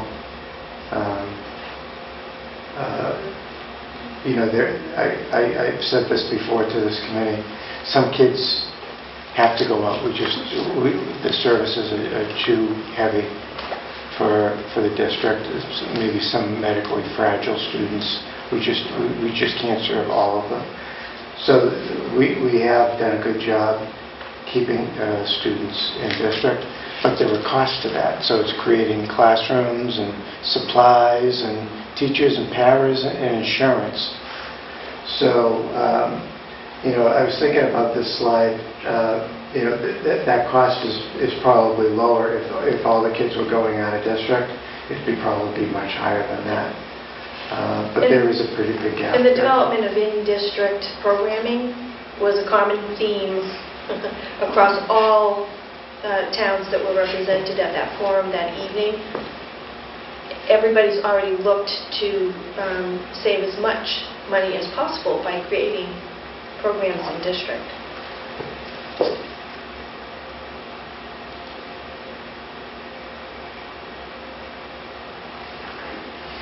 So this is an interesting slide based upon our foundation budget. They're saying that in all these categories, our foundation budget provides X number of dollars for teachers and paras and instructional materials. And just based upon our expenditures, you can see where the money is going. So Or where it's coming from. Or where it's coming from. That's what I was trying to articulate, which is, yeah, we get money, but it may not be going to the operation and maintenance budget because we need it to fund special ed teachers. And the foundation budget, based upon our student population, is saying you should be having 117 kids, but we only got 106, and we're funding special ed programs, which is okay, because those kids are being served. We're not trying to take services. This isn't, our business manager group, we're struggling. We did not want this to be a special education versus a general education war. It's what each of those students need. If they need that, they need that. Yeah. So we weren't trying, and we tried to make that point coming out in these meetings. This isn't pitting those two types of students. It's basically a struggle in a changing need of districts over the years. And a funding formula that is so out of date that it doesn't even recognize that we have greater needs than what it was developed for. Or the exponential growth of health insurance. Yeah. And I believe our health insurance has increased over 68% over the last 5 years. So and that's a story in every district. Right, so you can see Winchendon, the community that we were side-by-side comparison at this forum, a similar graphical representation. We can, again, this entire slide deck is posted on the website. Here's Webster, again, similar. They're taking from one place to reallocate funds to an area of greater need. Gardner.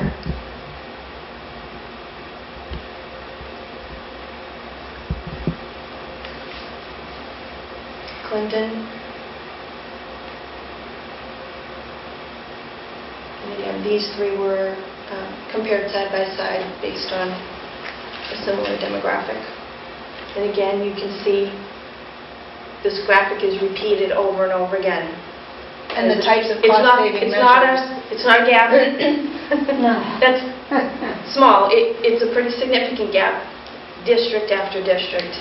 I mean, I could scroll through. Everybody's attempted the same sort of cost-saving actions in their district. But I think the point was to just demonstrate the fact that widespread this formula is outdated. So 2.5, 3-ish years ago, the Foundation Budget Review Commission was formed. There are recommendations that have come out of that commission. In a conversation with Representative Benson, it may take a phase in over a 3 to 5 year period before the Commonwealth can make a full adjustment to meet the recommendations. So we'll just have to see how this continues to progress. And then there's also been some legislation by Senator Jan Diaz trying to address some of the foundation gaps as well. And when I listen to Governor Baker, I hear, listen to him next time he talks about his budget, it'll say foundation budget. So he's trying to address some of the gaps as well. So, I'm really hoping that some additional resources are sent toward Chapter 70. I know some of the proposals that came out of this draft, this committee, with minimum entitlements per community Lunenburg, under one scenario, would get an additional $800,000 from the state. And then another one was like $900,000. So that sounds great. I don't know what Boston would get or Fitchburg would get. I mean, I don't know if that would be $2 billion.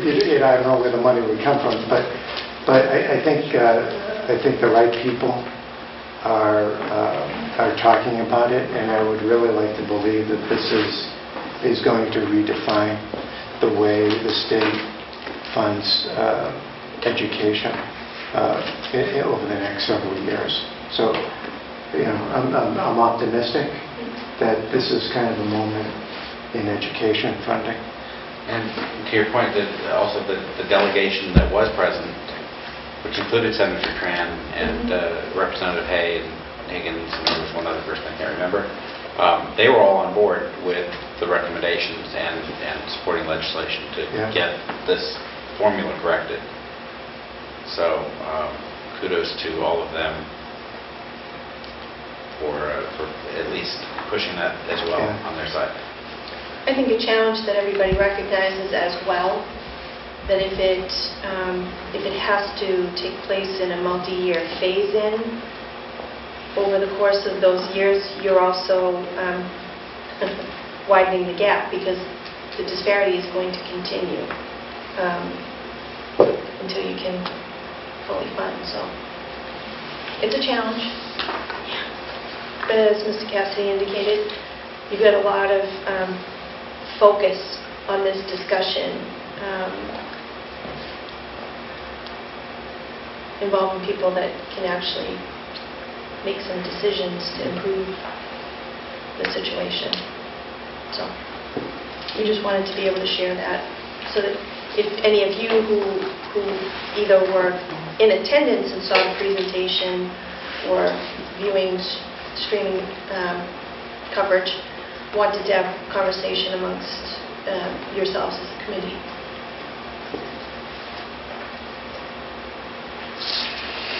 I haven't checked, but I'm assuming it's on the FATV I have checked. YouTube or something. Yeah, I know Pittsburgh's got it on their Facebook. Pittsburgh Public Schools has it on their Facebook page, different snippets, and the slideshow as a whole is on there. So Although they got it.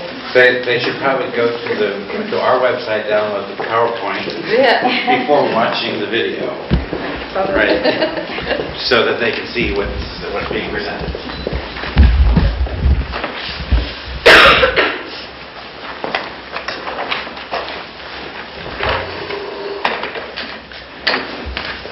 Next, PCP, proposed future plan. Did you all have a chance to look at that today? Yes, I did. I did.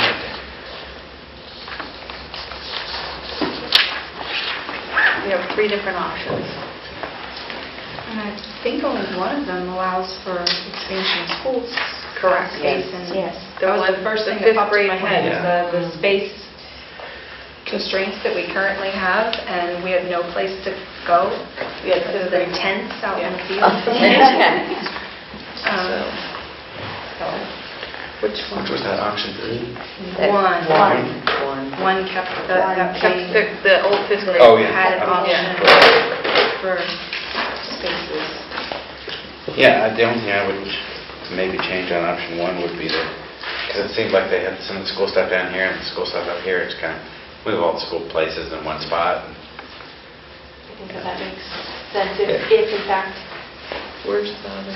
they go ahead in this I direction. didn't notice that. I thought they were all together. I thought they were as well.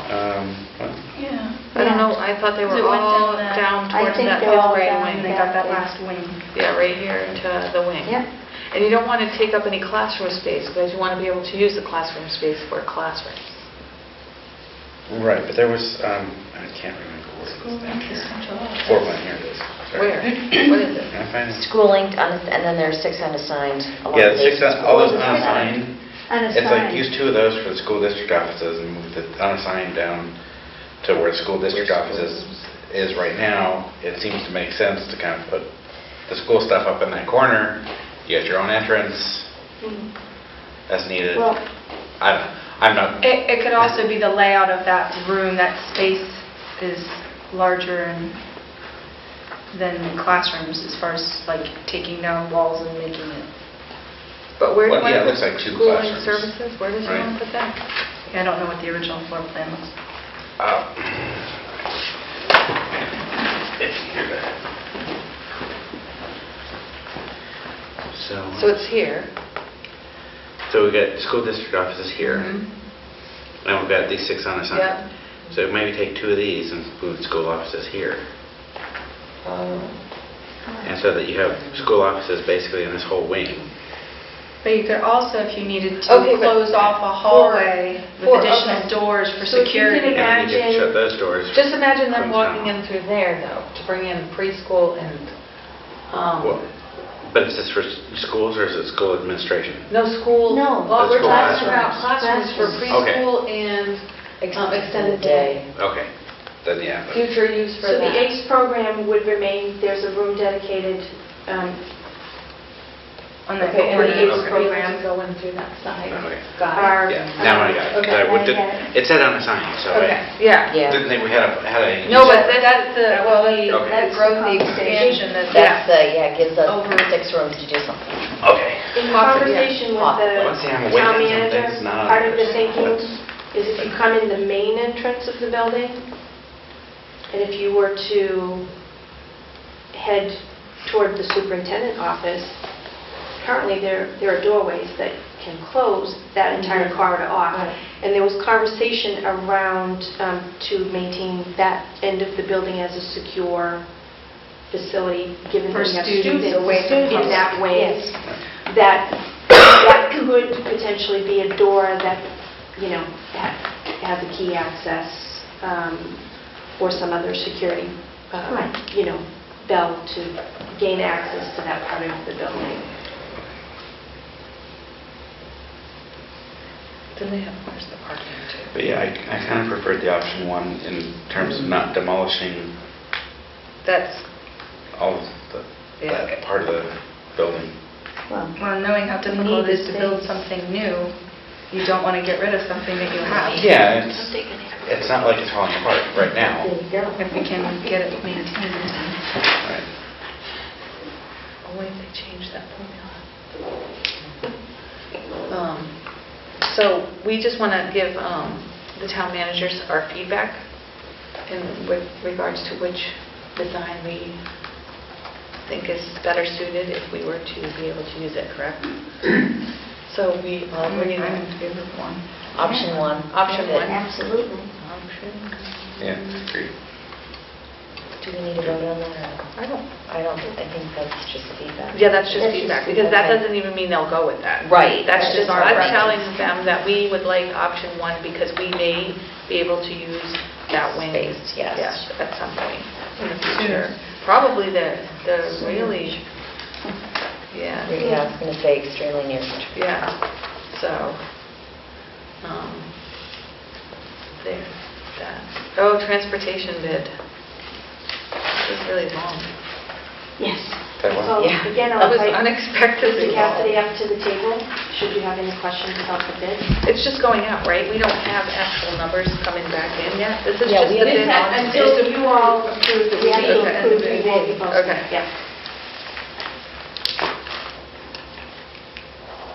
That was a really long document there, Michael.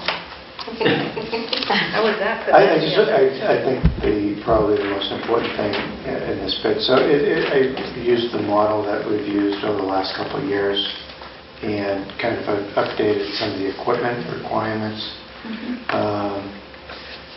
But the big thing is I am recommending and looking for your approval to bid this as a 3-year contract with 2 single-year options. So what that would mean is that at 3 years from now or so, we would have to evaluate whether or not we want to exercise the 4th year. Oh, to extend it and then Yeah. extend it. And Okay. then in the 4th year, determine if we want to extend it into the 5th year. Okay. So then you wouldn't necessarily have to go out for bid every 3 years. You'd get that extra time to decide if you wanted to continue.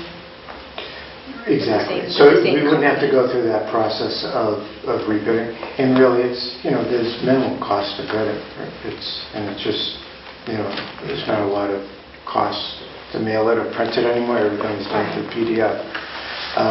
So if we extend, if the contract says that we would have the 3 years and then we go and say we would like to extend it, did they come back with a new offer? Is that already decided in the 3-year? We can negotiate fourth year and fifth year.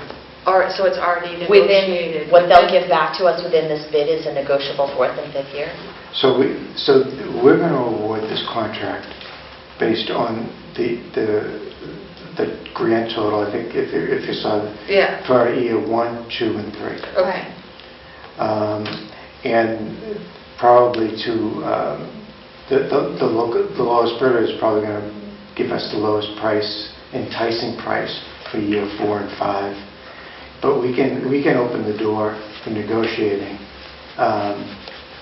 for year 4, one single year, and then we can open the door up and try to negotiate for year 5 as well. But we will know those figures when we take the bid? Yes. We will have it, so Yes. that we know the 5-year. We could potentially have, we 5-year could plan. potentially know the 5-year bid. We're not going to negotiate higher. So Well, that's- I just for wanna- year 4 or 5, so Right. it could go down. Okay, so I just wanted to make sure that if you're going to have the option for 4 and 5, you know the figures, as opposed to saying, okay, we're going to go with you for year 4, what are you going to charge us? Right. We're going to know those 2 figures, correct? Right. And we'll have to make we'll analyze the current rates in surrounding communities presented to you. So I picture it going this way. Sometime in the fall, maybe September, October, the business office will come to the school committee and say, yeah, we want to exercise this 4th year. These are good rates. Or not good rates, and we're going to rebid it in the winter. Or we jump on the 4th year. It'll have to go to town meeting, either the fall or the spring, because we're extending it If we beyond a extended third it, not year. the first 3 years. No. So if we go for the 4th year, we have to go. It's a lot of work. Which means to say, if we get a good price, I don't know how the town could not take it. We've got nothing, so I said it to the superintendent today, we've got nothing to lose. We can, after the 3rd year, we can say, we're going to bid it anyway. Maybe we don't like their service, or conditions have changed drastically, that we want to rebid it. This provides vendors to look at their capital investment in their vehicles, and if they potentially can have 5 years, we're going to get lower rates in our bid.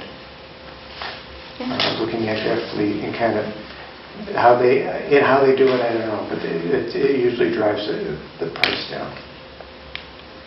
We have to keep in our mind that the 4th year would have to go to town meeting for approval. If we decided to exercise that. I don't know what that looks like. I don't know if that's the superintendent or the school committee. We would have to make a warrant article. Yeah. And again, if we had data that indicated that comparative rates in the region are higher than our 4th year option, I can't imagine the town isn't going to You're just support concerned about that. the work Yeah. to create the warrant? No, I'm not sure. We haven't done it, No. so Well, if It's a if first. we did create the No, warrant... But I'm just not sure how I feel about giving the, I don't know. Well, if the town said no to that 4th year, then we have to go back and do our own We do creative it every year every anyway, year. which might end up So, costing yeah, us more. it's a I know. draw. I know. I don't, I send it out to bid like that. I'm just interested to see how that plays out. guess we might find out 4 or 5 years. Yeah, yeah. 3 years, we'll be living it. So, we But if need it an works out, approval. it could be a savings. It could be. Could. So, It's worth taking a Worth- chance. yeah. Absolutely. So it sounds like you needed approval He needs from us approval, to... yeah, I need a motion. Send it out to bid? Yeah. I move to send out the bid as presented. I'll second. All in favor? Aye. And just for your committee's information, the bid is due February 21st, Okay. Thursday, February 21st, so it's out for about a month. Typically, normal time period, and probably get report back out, definitely in March. was gonna say first meeting in March, Hopefully it's the yeah. first meeting in March. Yeah, Yeah, We'll our give February you a meetings are early recommendation. this year. I Yeah. mean, they're weird. They're back-to-back first or second Days of week. vacation. so, Okay, thank you, everyone. Thank you. Do we have donations to accept? We do. We have a donation that Eliza actually Yeah, I heard. referenced, Yeah. $699.70 from Box Tops for Education to the Turkey Hill Elementary, as well as a donation in the amount of $500 through the PTO going to Turkey Hill Elementary as well, because Turkey Hill was the challenge winner from the Miles for Miles Challenge. Both of these donations, if accepted with your approval, would be deposited into their gift account. make a motion to accept those donations with gratitude. I'll second. All in favor? Aye. Okay. Open space is old business for discussion. Mr. Kibbe is not here to answer any of our questions, so... Were any of those items that we were concerned about addressed? I was reading through it again. I didn't see. Well, Mrs. Menard reached out to me Yeah. and told me that she was doing research on what that little That piece of triangle was. property. What that triangle is, And yeah. apparently, it is school property. It was never transferred. Interesting. Well, she hadn't gotten That that far triangle? yet. Barn? No, it's not a An old barn. leach It's an old field. leach field from the...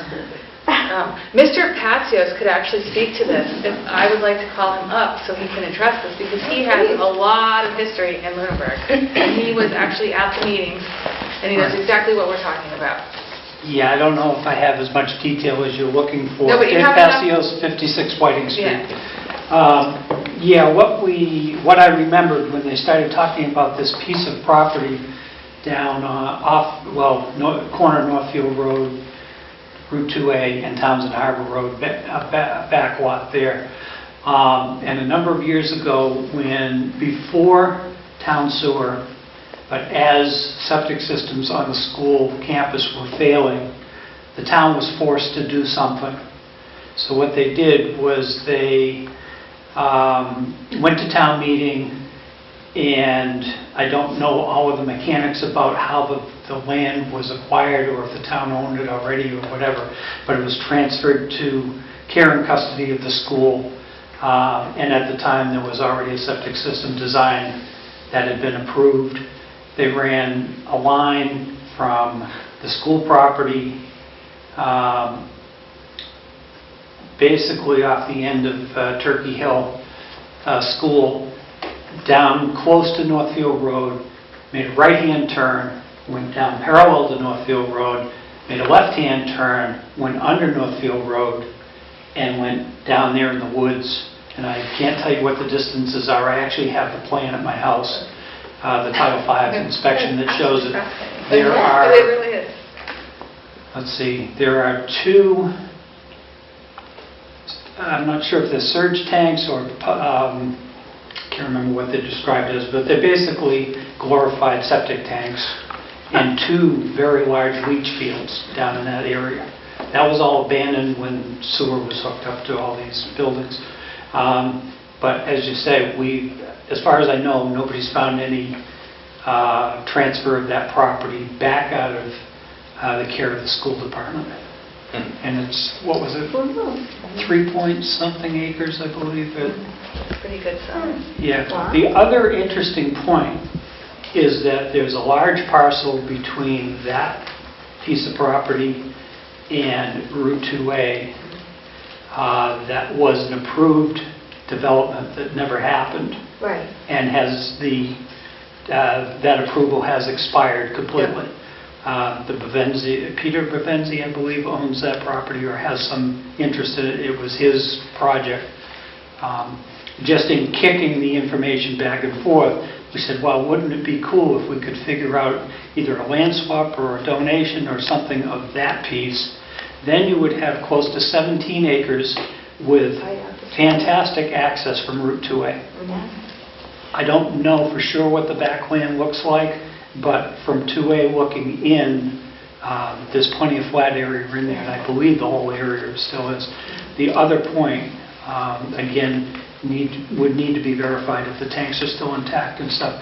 I don't see any reason why you couldn't actually, depending on what you wanted to do with that property, put restrooms, facilities, and still tie into those fields. So it has a lot of options, there's a lot of ifs, but it's something that kind of fell through the cracks. Yes. Options are good. Yeah. Yeah. I know, that's what I was thinking. Okay. So we have to look into that bonus. Thank you, Yeah. Mr. Paskey. Thank you. You're welcome. It's like Christmas. I know. Litchfield.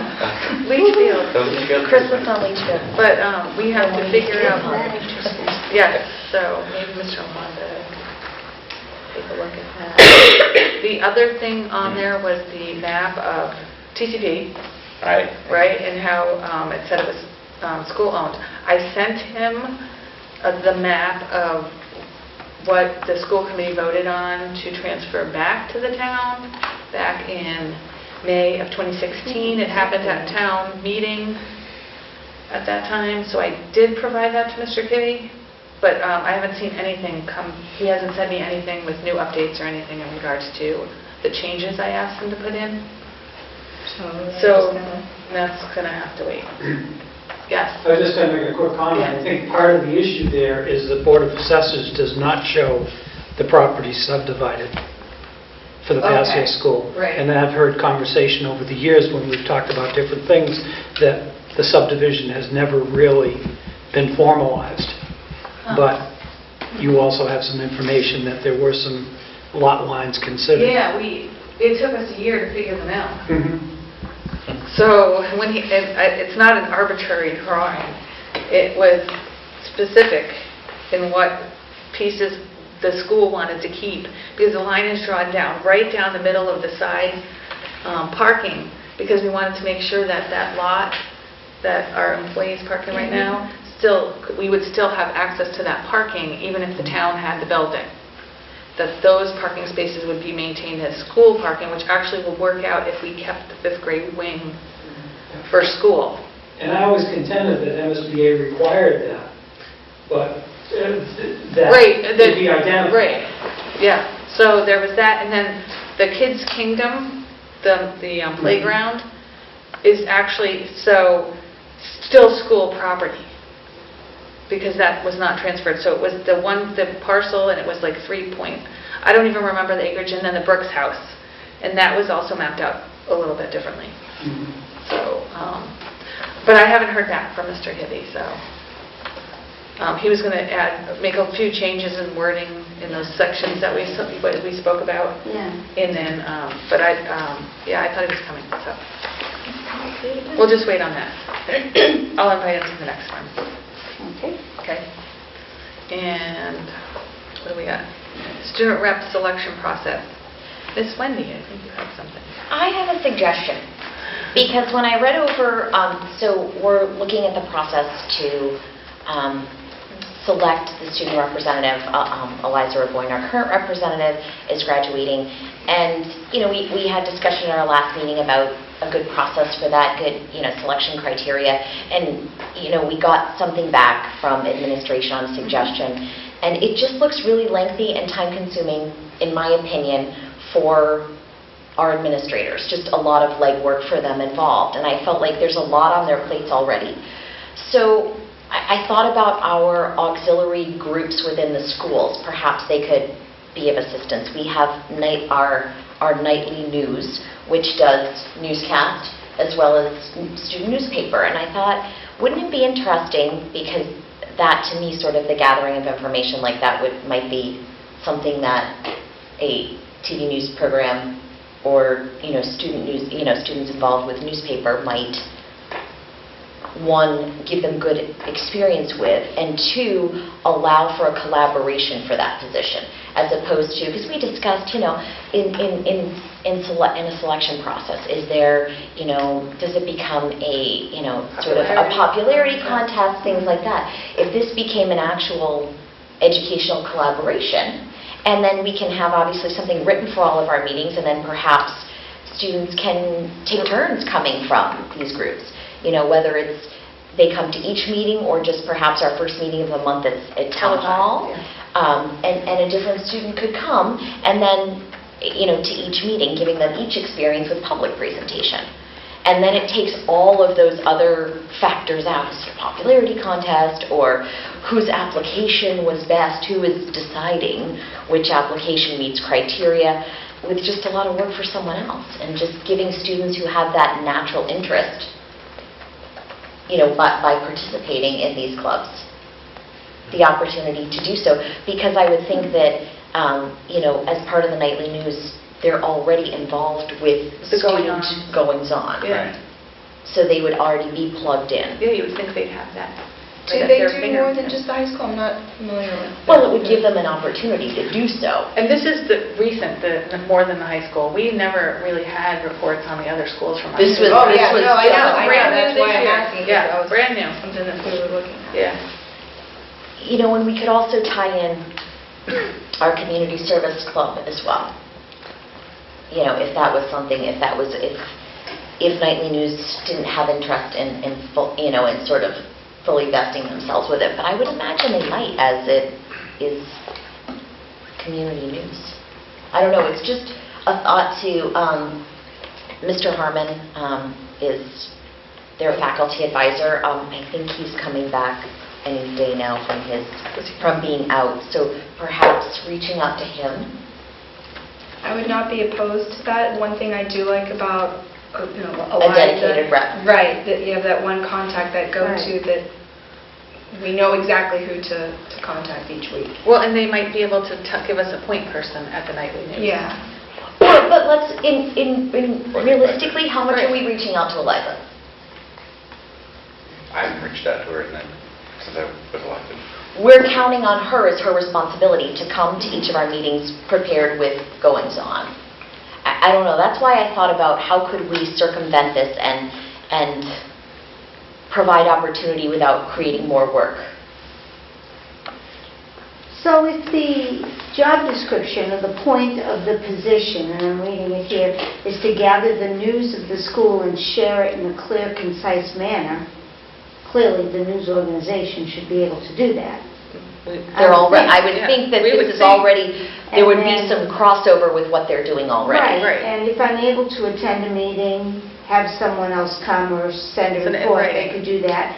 Bring thoughts and ideas to the school committee and report back to students on matters the school committee is discussing. But they could publish a They piece could do something in the...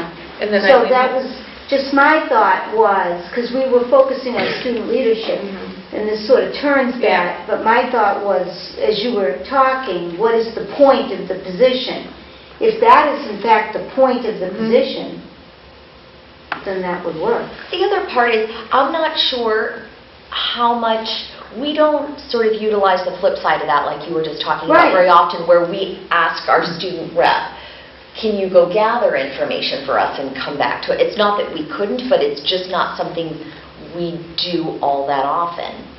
And But they would have more global access through to students and, and communicating with them than one individual. You'd be talking about a group with a mission, and that was, I don't know. I also thought part of our discussion that we had last time was to broaden the range of students that were available for that particular role because it felt like maybe just going through student council, it was Right. just who was available, and Yeah. it's a very limited pool. We were trying to open that up to the bigger population. If we just go to the newspaper organization, are we now limiting to a Limiting it different once group of again. individuals? We could be. We'd be relying on application. That's the other part of this. So the thought was we were going to go through an application process. So at that point, whatever applications came in, whether there were 3 of them or 30 of them, we'd be limiting ourselves, and then we would choose one from there. We wouldn't choose, though. It would go to Or vote one for would the be student body choosing. and then become a popularity contest again. Did you read?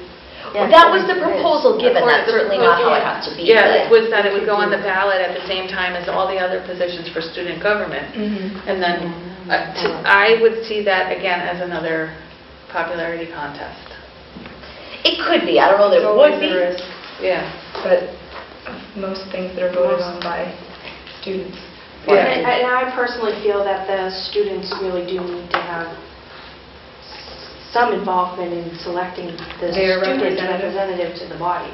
Well, I'm that not makes sure, I'm sense. not sure how that was handled before, if they did, Well, if it were- other than student Well, government. the student council students elected the representative. So, I don't know, it was just a thought, because I don't know if you guys, I looked at that and I thought, that's a lengthy process. And did we discuss but the process, the application process really comes from the discussion around having students meet a certain set of criteria. Yes, no, Right. Absolutely. So the thinking is if you're interested and you submit your application and the administrative team vets each candidate against the criteria, those that meet the criteria would move forward. And we There's could go also with the that. thought process that we don't have to have a student rep, because all school committees don't have student reps at all. Or they have like a Oh, I'd bigger rather one. be. I know, I'm just pointing out that that's not a necessary function of the school committee. Although But I I think find it's a it nice nice. connection to I the do, I student find it, population, bringing us back to the students that we're trying to serve. it's, to I me, don't it's one of the, disagree. I'm it's one part where we get dedicated time to hear about exact things happening within our buildings. Here From the we students. get little, yes, from a student perspective. Right. Because we could get an update from the superintendent on what's happening in all the schools. Right. But Right. I think to your point, hearing from the students and having them involved. More Providing event-driven, I feel like, more event-driven or specific happenings. Hearing that the toasters are now Yeah, they're here. in the cafeteria here That's is very probably exciting. not something that would make the superintendent's report, but it's still nice to But hear about. it could be in the paper, an article in their paper that they already have. Felt pretty good about that one, too. Okay, so all of the things that she Things that are covers important for them. for them are It's right- it's probably good for us in to their know. paper, though. It could be, I don't know. It could be It in the was a nightly thought. news. I It's don't nothing even know what's in I'm, the nightly news.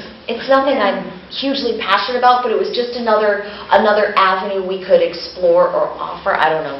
Yeah, I don't know, was there term limit in there as well? Was there? No, They usually no term graduate limit. pretty quick if it's going to be a Because junior, there senior. is a natural built-in term limit because they are going to graduate. Yes. Oh, I know. Yes, I would think. But yeah, I like hearing from the student perspective. Oh, absolutely.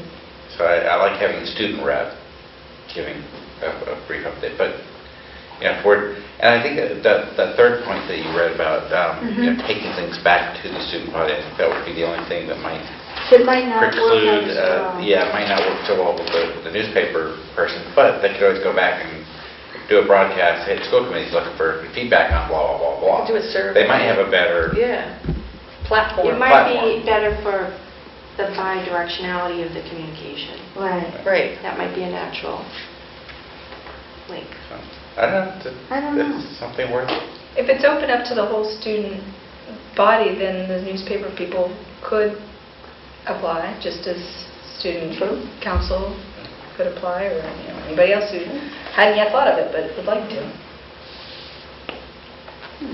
as long as that met the criteria. Right. However we define that criteria. I hadn't heard any concern about the criteria that had been suggested. No, not concerned, but I just thought it involved the administration. It was just sort of, to me, I was like, that's one more thing on their plate that wasn't previously. I'm imagining their day-to-day is fairly busy. So that was why I thought about, is there another group? So then, because we had the concern in talking about one individual, and I thought, okay, this would be more group involvement versus one individual. But it would, unless that group, again, wanted to have one person to come be the public face of everything, then we'd be at the same, does that individual meet criteria? The qualifications, they must have completed at least 1 year of student council. You've already narrowed it down. We have to take that out. That just means that no one who has never been on student council cannot apply. But anyone can be on student council, so if they knew that that was a criteria as a freshman or sophomore and this was something they were interested in, they could start to embed themselves into student council activity and then set a goal for themselves to... You have to be elected to student council, don't you? No. For the student council seats, not the class officers. Anyone can go to student council meetings. Anyone can attend the You meeting. can be a part of the membership. But to be either the at-large member or a class officer, right? Because each class has 2 representatives? I believe so, yeah. Or there are two total? There's some that are voted on, but anyone can go to any meeting and be a part of the council. But so anyone could go to the nightly news and be a part of that as well.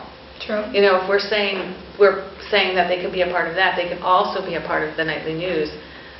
And it doesn't limit the people as well, because if you say it's a nightly news thing, then the people who want to sit on this committee could then go be part of the nightly news and make it more fabulous newspaper than it has been. We also might be presuming that we have a lot more students interested in this position. That's what my thought is. I'm sitting here thinking, Hanging out with us. thinking that this is, I don't know. because that's a lot of information to get out and to be absorbed The whole thing, by high like school even the whole qualifications, Right, which is what made me start to think about it. I just said, this is a lot. the availability, also we talked about this, it's not the first and third Wednesday of the month always, because February, for instance, Right, they're not the first and third Wednesday. So this is Must generally be available. It's just a general thing. I would just say would be available for school committee meetings as posted at in the beginning of the school year, because our calendar goes out in August. Yeah. It's not We like might it's not surprise. We don't have first and third surprise. Wednesday, so they know if they've always Most got months- soccer practice on Wednesdays or Most months whatever. we are first and third. I think there's 3 months that we're not. Or their piano February. lesson is always I on would just Wednesdays, say so you might not want to do it. I don't know, I'd like to go back though to what Dr. Burns said about something about the kids electing, and I know elections are fraught with trouble, but the other piece of it is, we're talking about the kids putting civics back in the curriculum. So there's a lesson to be learned. Maybe the choices will be better when they understand the civics. I mean, they haven't taught civics forever. So we want to show them an example of the government in action, and you are the students, and to have a student representative, you need an election. That's a good point. This thought to be had if we're trying to push the new social studies curriculum. There's that too. It all ties together. Yeah. And for a student who starts with a passion as being a representative on a school committee, might go to a city committee, might go to, the next representative for the Commonwealth. So there's that side as well.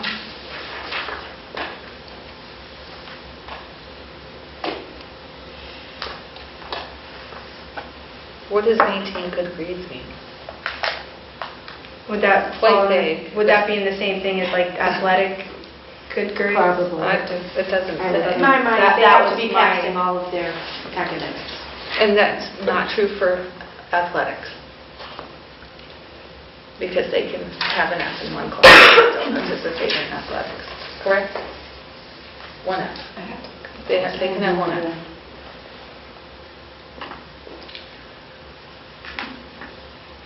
That's a policy, maybe it's policy. That's not, that's That's MIA. yeah, and no, that would be a high school thing.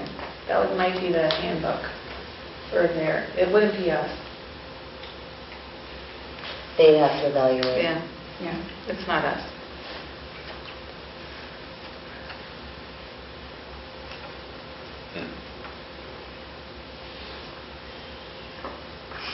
Then what are our next steps with this? Do we bring this back to the school in the start of the school year? Or are we hoping to do it? Well, I'd like to just back up a bit. Yeah. This all started with a discussion around criteria for Right. the student. Initially, there was no discussion around the process by which the student came to sit at the table. That was historically done through student council. We were just looking to Update the define criteria. some Yeah. criteria for this. And that's what for I'm the still selection. looking at it, and I'm not, But then last meeting, the criteria came, and then there was the question about the actual process, and should it be opened up beyond just student council? because it still says student council on here, and that's the part that I was So I pointing think out. we So just I'm need to still figure out, not are we okay with this. the criteria? Do we I'm- want to eliminate some criteria? See, I am still not okay with the criteria. It's not open up to the Too narrow. entire student body, and it should be open up to the entire student body. By saying that, must have completed at least 1 year on the student council. I understand that people can go to student council, but some kids don't have time for student council that may have time to come 2 evenings a month to give a report, to fact find and give us all the information that we need. I just think that you're limiting it to... I don't Could know. you change that verbiage to preferred instead of must? Preferred experience with student council? I don't know why would we? Preferably a junior or senior, done. Not even have that whole line there. A junior or a senior, because then they have leadership in the school, or they're school community member, active leadership. They'd have to provide some sort of leadership skills. It doesn't necessarily actually should it have to be school leadership, or just that they have leadership skills? Well, I think it just says leadership, but then it gives some examples Right. of how it could be. Right. It doesn't require student, but just capacity for leadership, because they could have church Outside, yeah. leadership or something like And that. so that opens it up to more kids because they have outside leadership skills. Much like Honor Society, where you have you pull in pieces of yourself to apply, and they tell you if you were qualified.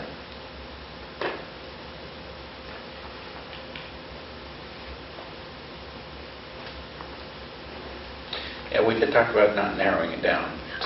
Broader, the whole Right. point was to make it broader. Right. That was that's why I brought it. We don't expect half of the student population is going to apply. Not at all. I don't know who will apply. It And- could be no one. That's true, it could. But And what if no one does apply? then you just haven't, And you then just no. don't, and then you ask the nightly news to give us updates. Right? Then we could actually then go to the nightly news and say, can you provide us, or can we have a copy of the nightly news? And we're like, I don't know. I thought the process It was... is complicated. It is a Why- complicated Why are we process. defining a process that we... I don't know. No, It is complicated. Because we're dotting the i's and crossing the It's that t's. we've had Eliza for 2+ years. Right. We've been very fortunate. Yeah. But also that only one person had the opportunity to sit here for 2+ years. Right. Okay, and then other people could have had that opportunity and put it on their college resume or whatever they do with it. There's that. You know, that kind of thing. It is an opportunity that a lot of people are missing out on. So I guess, Like I said, I have no... So where do we go from need here? at all. yeah. Where I do we just go? was trying to broaden it. And to your point, not every school committee has a Not student at all, representative. you know. That was what was So- impressive about ours, to a degree. We had one. So is it largely ceremonial? Do we, I like having it, I do too. but is it required? No. No. No. Mm-mm. I would like it to be offered to someone, though. Yeah. Absolutely. I think so too. I think we have a lot of talented students in the building, and somebody could really benefit from them, we could benefit from them. Right, I don't disagree. That's why we have a lot of students that, so not just student council, I would like to see it offered to every student. Well, maybe Just go through take- these criteria and Yeah. and That one line out, do redline it right that now. fixes it. Well, yeah, and you leave preferably a junior or senior. And do you need preferably? Or, right, you would just say a junior or senior. But that then, again, narrows it down to Yeah, just why are we 2 narrowing- grade levels. Well, you probably don't want a freshman because No. they wouldn't know what's going on. Right. They're brand I new, wouldn't think. just getting their feet wet in high school. Yeah.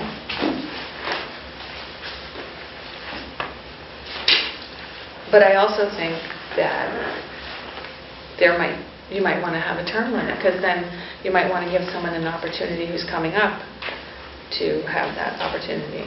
So you would call If it you a open it up one-year to sophomores, position. you might have to say no more than 2 years or something. Or even a one-year term? Just You're looking at a general one-year Yeah, 1 term. year. I was thinking every year. term. Just like they do with their student president, their class, they all have to rerun every year. If they want to put it on the ballot for that, right? But, I would be okay with taking the line out about student council only because the line before that has the capacity for leadership and an example is of student government. Right. So at least it's not excluded. no, and it shouldn't be excluded. shouldn't be excluded. But it shouldn't be that you have to have it, a requirement. That makes it exclusionary to everybody else. Right. We want it to be accessible. Yes.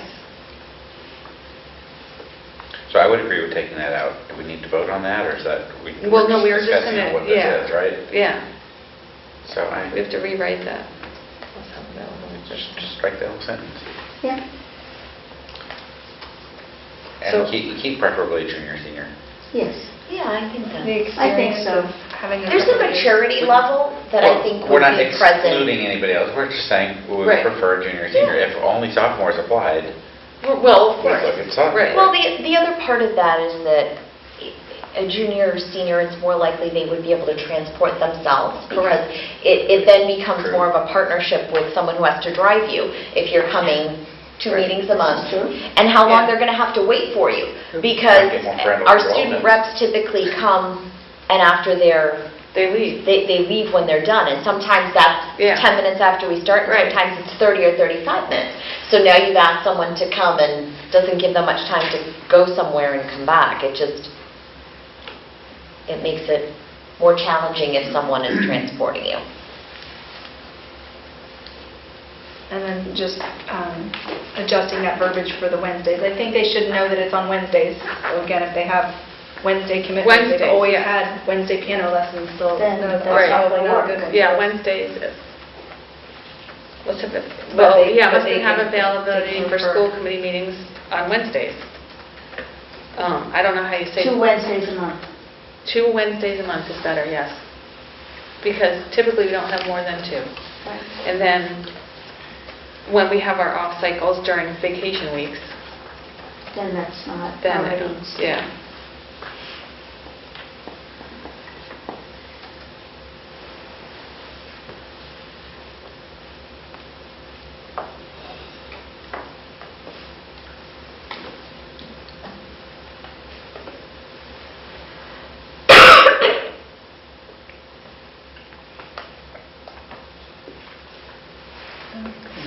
So it's just... Yes, it's 9:30 and we're I know, still... I know. Okay, come on, let's go. So So, it says selection process. So now we have set aside what we think the criteria is, right? Well, if you're fine with just having established criteria, you could just leave it to the school That's to correct. determine how the selection process would look. Okay. As long as it meets the As long as it criteria that meets we the like. criteria. Criteria, then let them figure out how they want to do it. We do policy, Right, that's fine. school implements it. Yes. Rock, paper, scissors, whatever works. That works. Okay, okay. Okay. Okay, second public comment. Open to the public. Mr. Passio. I think it's very brief, it's late for all of us. Dave Passios, 56 Whiting Street. Just like to plant a seed, and it's nothing that really needs to be acted on, whichever way you feel about it at this point. But I don't disagree with you about accepting option one as your preferred option. The only thing I do see that might be a question, and you people would know better than I would, as to whether or not having a road that close to that back wing with traffic traveling through there during the school day, whether there's an impact there that might need to be mitigated somehow. And I just throw that out to plant that seed. Like a sound impact? Well, Or just yeah, traffic? traffic going by, and I don't know if you need Yeah. outdoor area for extended day. I know when extended day was in the front wing, Yeah, they were on the the other gates have always Yeah. been on that, Yeah, from Memorial Drive to close Right. that section off. Potentially, you could do the same thing there. okay. But I just plant that seed as the one thing I spotted Okay. that might be in Good question. job. Thank you. Thank you. Any other public comment? Charter, we have reports, charter review, we had a forum. Mr. Chin, would you like to come? Oh, sure, yeah. Yes, we had a public forum in this room. It's fairly well attended. Yeah. It was broadcast live and recorded, so it's a 3-hour meeting that you can find on YouTube if you're so inclined. But we did talk about a lot of things. We talked about the process. We invited public comment and engagement with the public on several of the topics. We have some more work to go next week. We're going to come back with those topics and rework some of the language. We've got a second public comment or public hearing coming up in February. February. Yeah. 20 something. One of the Wednesdays, hold on. Yeah. One of the Wednesdays we're not meeting. We're not in the meeting, school yeah. committee. The 28th is a Thursday though, so it's the 27th. 27, okay. Yeah. So that will be, more the merrier. Yes, feel free to come. Yeah. Athletic advisory, you we too. met yesterday. Last night, we did not have a quorum, so we couldn't vote on anything, but we did have a helpful and informative discussion on consolidating booster groups. There seems to be a general consensus of the folks that were there. There were some away games last night, so we didn't have everybody there. That it's something to pursue going forward. Now the question is logistics, who does what, when they're going to do it. It's going to be a multi-year process more than likely, but there is interest and openness in doing that. We also talked about some potential. So we developed a fundraising template, a form for that, to get approvals for that, and James did it. So I provided a draft for it. James punched it up, and he put it on steroids or whatever. And he made it look great. So yeah, that was pretty much it. So most of the items will be repeated at our next meeting on Tuesday, February 5th at 6:30 p.m. in this room, Okay. where we're hoping to have a quorum. I hope So so. we can vote on Hopefully you it. do. We'll have to get some voting done, right? It is hard. Yeah, we've got to get some voting done. We've got to be able to make some decisions and push forward with some things. Plus, there will be a fundraising request in Yeah. the next session, so we do need people to be here to vote. I have already informed everybody that we have that coming up. Because if we don't vote, this body has set up a policy that needs You to be have to approved be by the able to- athletic advisory to do the fundraising. So I hate to see those organizations maybe lose out on the opportunity because we only meet once a month. So that's that. FinCom, Carol. FinCom, they met on the 10th.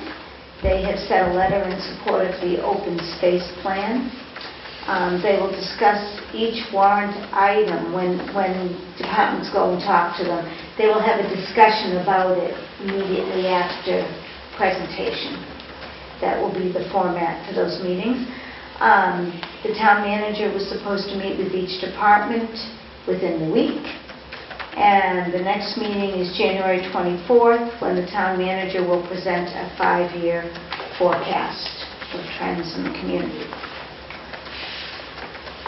So that was FinCom, and then... Blizzard Bag. A single question survey went out to gauge any change in opinion since the forums in December.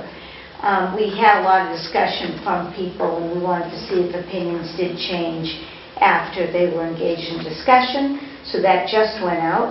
And the committee will meet again on the 28th with the intention of planning a presentation to the school committee for the 6th of February. Wellness advisors. Met last Tuesday. The majority of the meeting was spent finalizing the survey that is going to go out to students just on all health and wellness related issues, just to sort of take the pulse of where students are at. Okay. Everything from nutrition, drugs and alcohol, body image, it's all covered. Great. Spent a lot of time on this survey trying to get good verbiage, sort of yes/no answers don't always yield a lot of information, so just trying to think of good, fill in the bubble type answers. Right. Policy Subcommittee, we met last week, and the policies that we met on were here.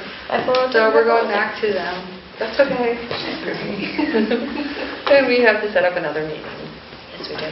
So, PTO, Meredith. They met on Monday. I was not well enough to attend, but I do know the Roll on America fundraiser, January 26th is the next fundraiser coming up, and their next meeting is on February 11th. Okay. What is the Roll on America? So they have, I want to say, 4 dates that are set up, and if we get a certain number of, in total in those 4 dates, to attend and go to Roll on America and spend their money there, then PTO gets proceeds from that. Okay. But it's important that we get enough people participate, and I don't know that magic number off the top of my head. But I'm sure Dr. Burnham will gather that and send it in one of her updates. Lots of people to... We haven't done a PTO Roll fundraiser in like a decade. I don't remember it. I don't remember. We had a couple of injuries at those that precluded us from doing them for a long time. Don't let that stop you from going. Yeah.